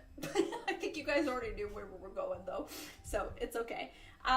Change. I said, again, growing pains. I think we're talking about, again, perfect song. That's why I love the flow of this album, because these thoughts, it may feel like, I don't know, maybe it feels like it's all over the place, but for me, I don't know. I get it. I don't know, my brain, like that's how my brain works. It's like every song goes into each other perfectly. To me, it's genius. It's perfect. Because there's a through line throughout. I don't know. That's how I feel. So I said, again, growing pains, going back and forth. Why do I even want to keep on this path when no one else is doing the work? No one else gives a shit, so why should I? It's like you're trying to figure yourself out, right? And you definitely have those moments through growth. You're like, why do I even care? Why don't I just be apathetic? Everybody else is doing it. It's so much easier. It's so much easier to just forget about it and be apathetic, right? Why do I want to better myself? Why do I want to be a caring and empathetic person? It's so much easier not to be. And it's like, it's questioning yourself and like figuring these things out. She's still finding herself. We're all still finding herself, really. Or we're just disconnected completely, which also happens. Again, apathy. But the people who are like trying to connect and trying to figure out who you are and on all that, I think this song is so relatable in that way. She is a genius, totally. To the post-pandemic Lana album and observe her musical progression. I'm so excited for that too. Yes, they flow perfectly. It's perfect. It's perfect. I feel like she's also contemplating. She's trying to find her purpose here, her reason for personal growth and development. Like, why am I doing this? Why am I going through all of this? And she answers it. Change is a powerful thing. People are powerful beings. We have a lot more personal power than we are told. And that's on purpose. We do have power. Yes, it feels like we're stuck. We're stuck in the wheel, right? We're stuck in the machine.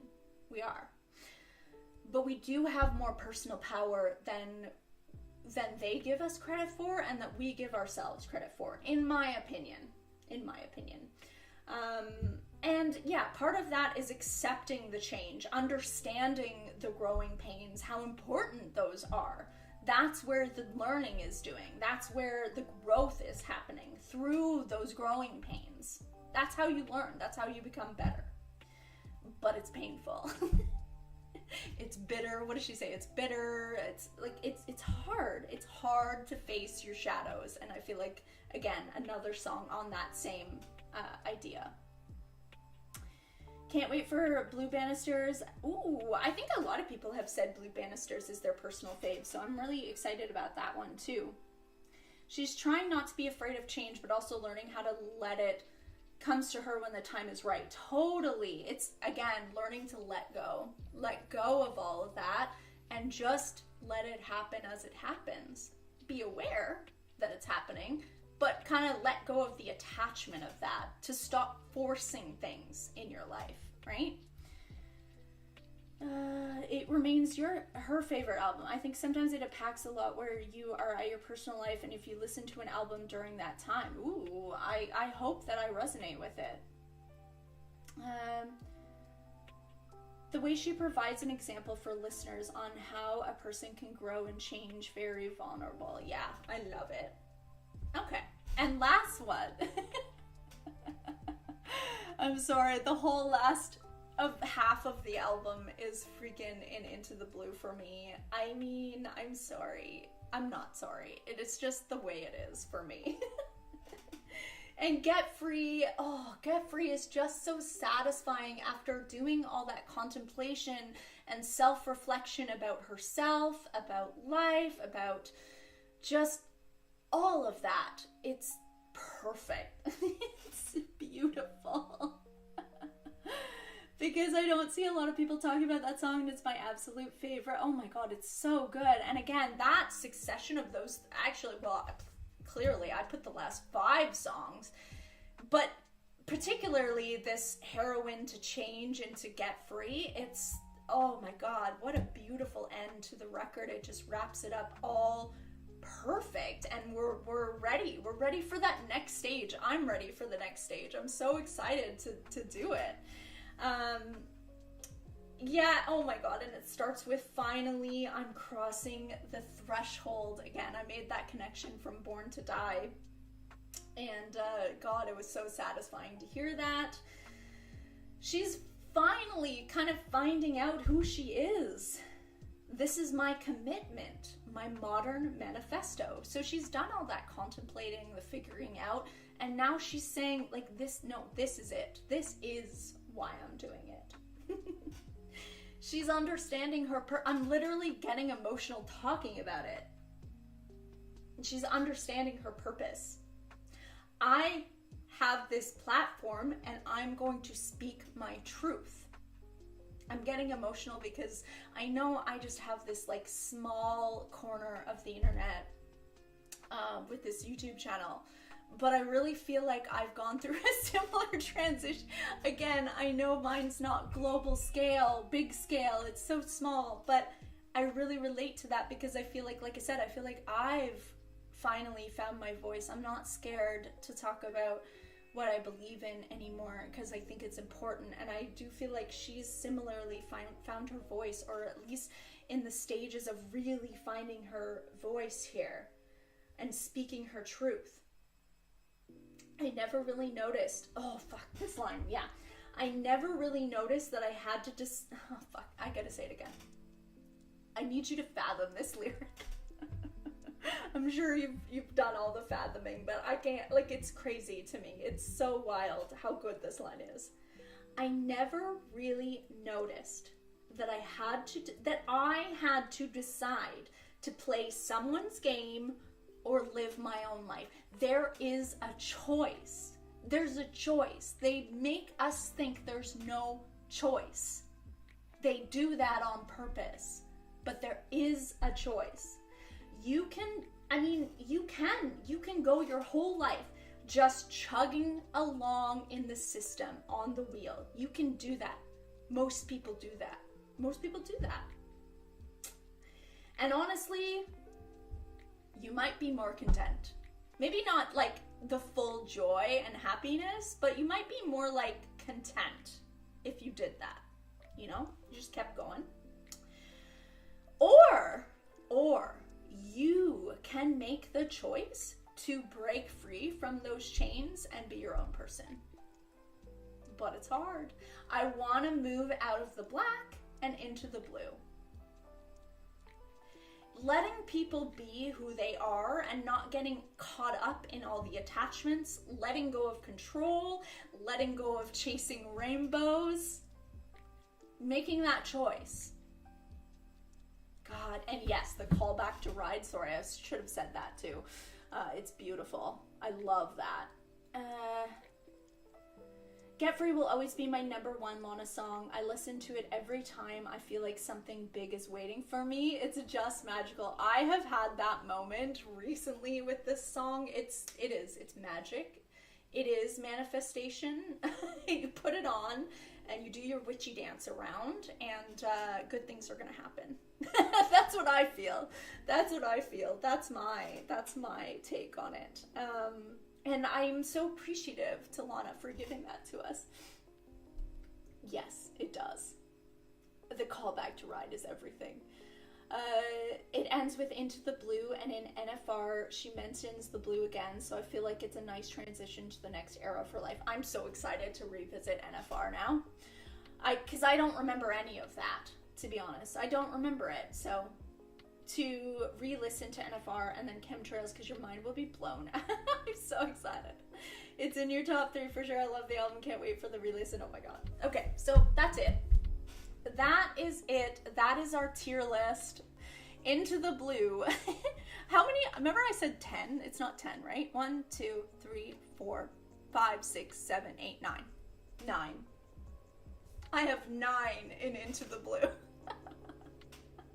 We have Love. We have 13 Beaches. We have Cherry. We have In My Feelings. We have Beautiful People, Beautiful Problems, Tomorrow Never Came, Heroin, Change, Get Free. Yeah, I'm not changing any of that. I stand in my truth there with those 9 songs in Into the Blue.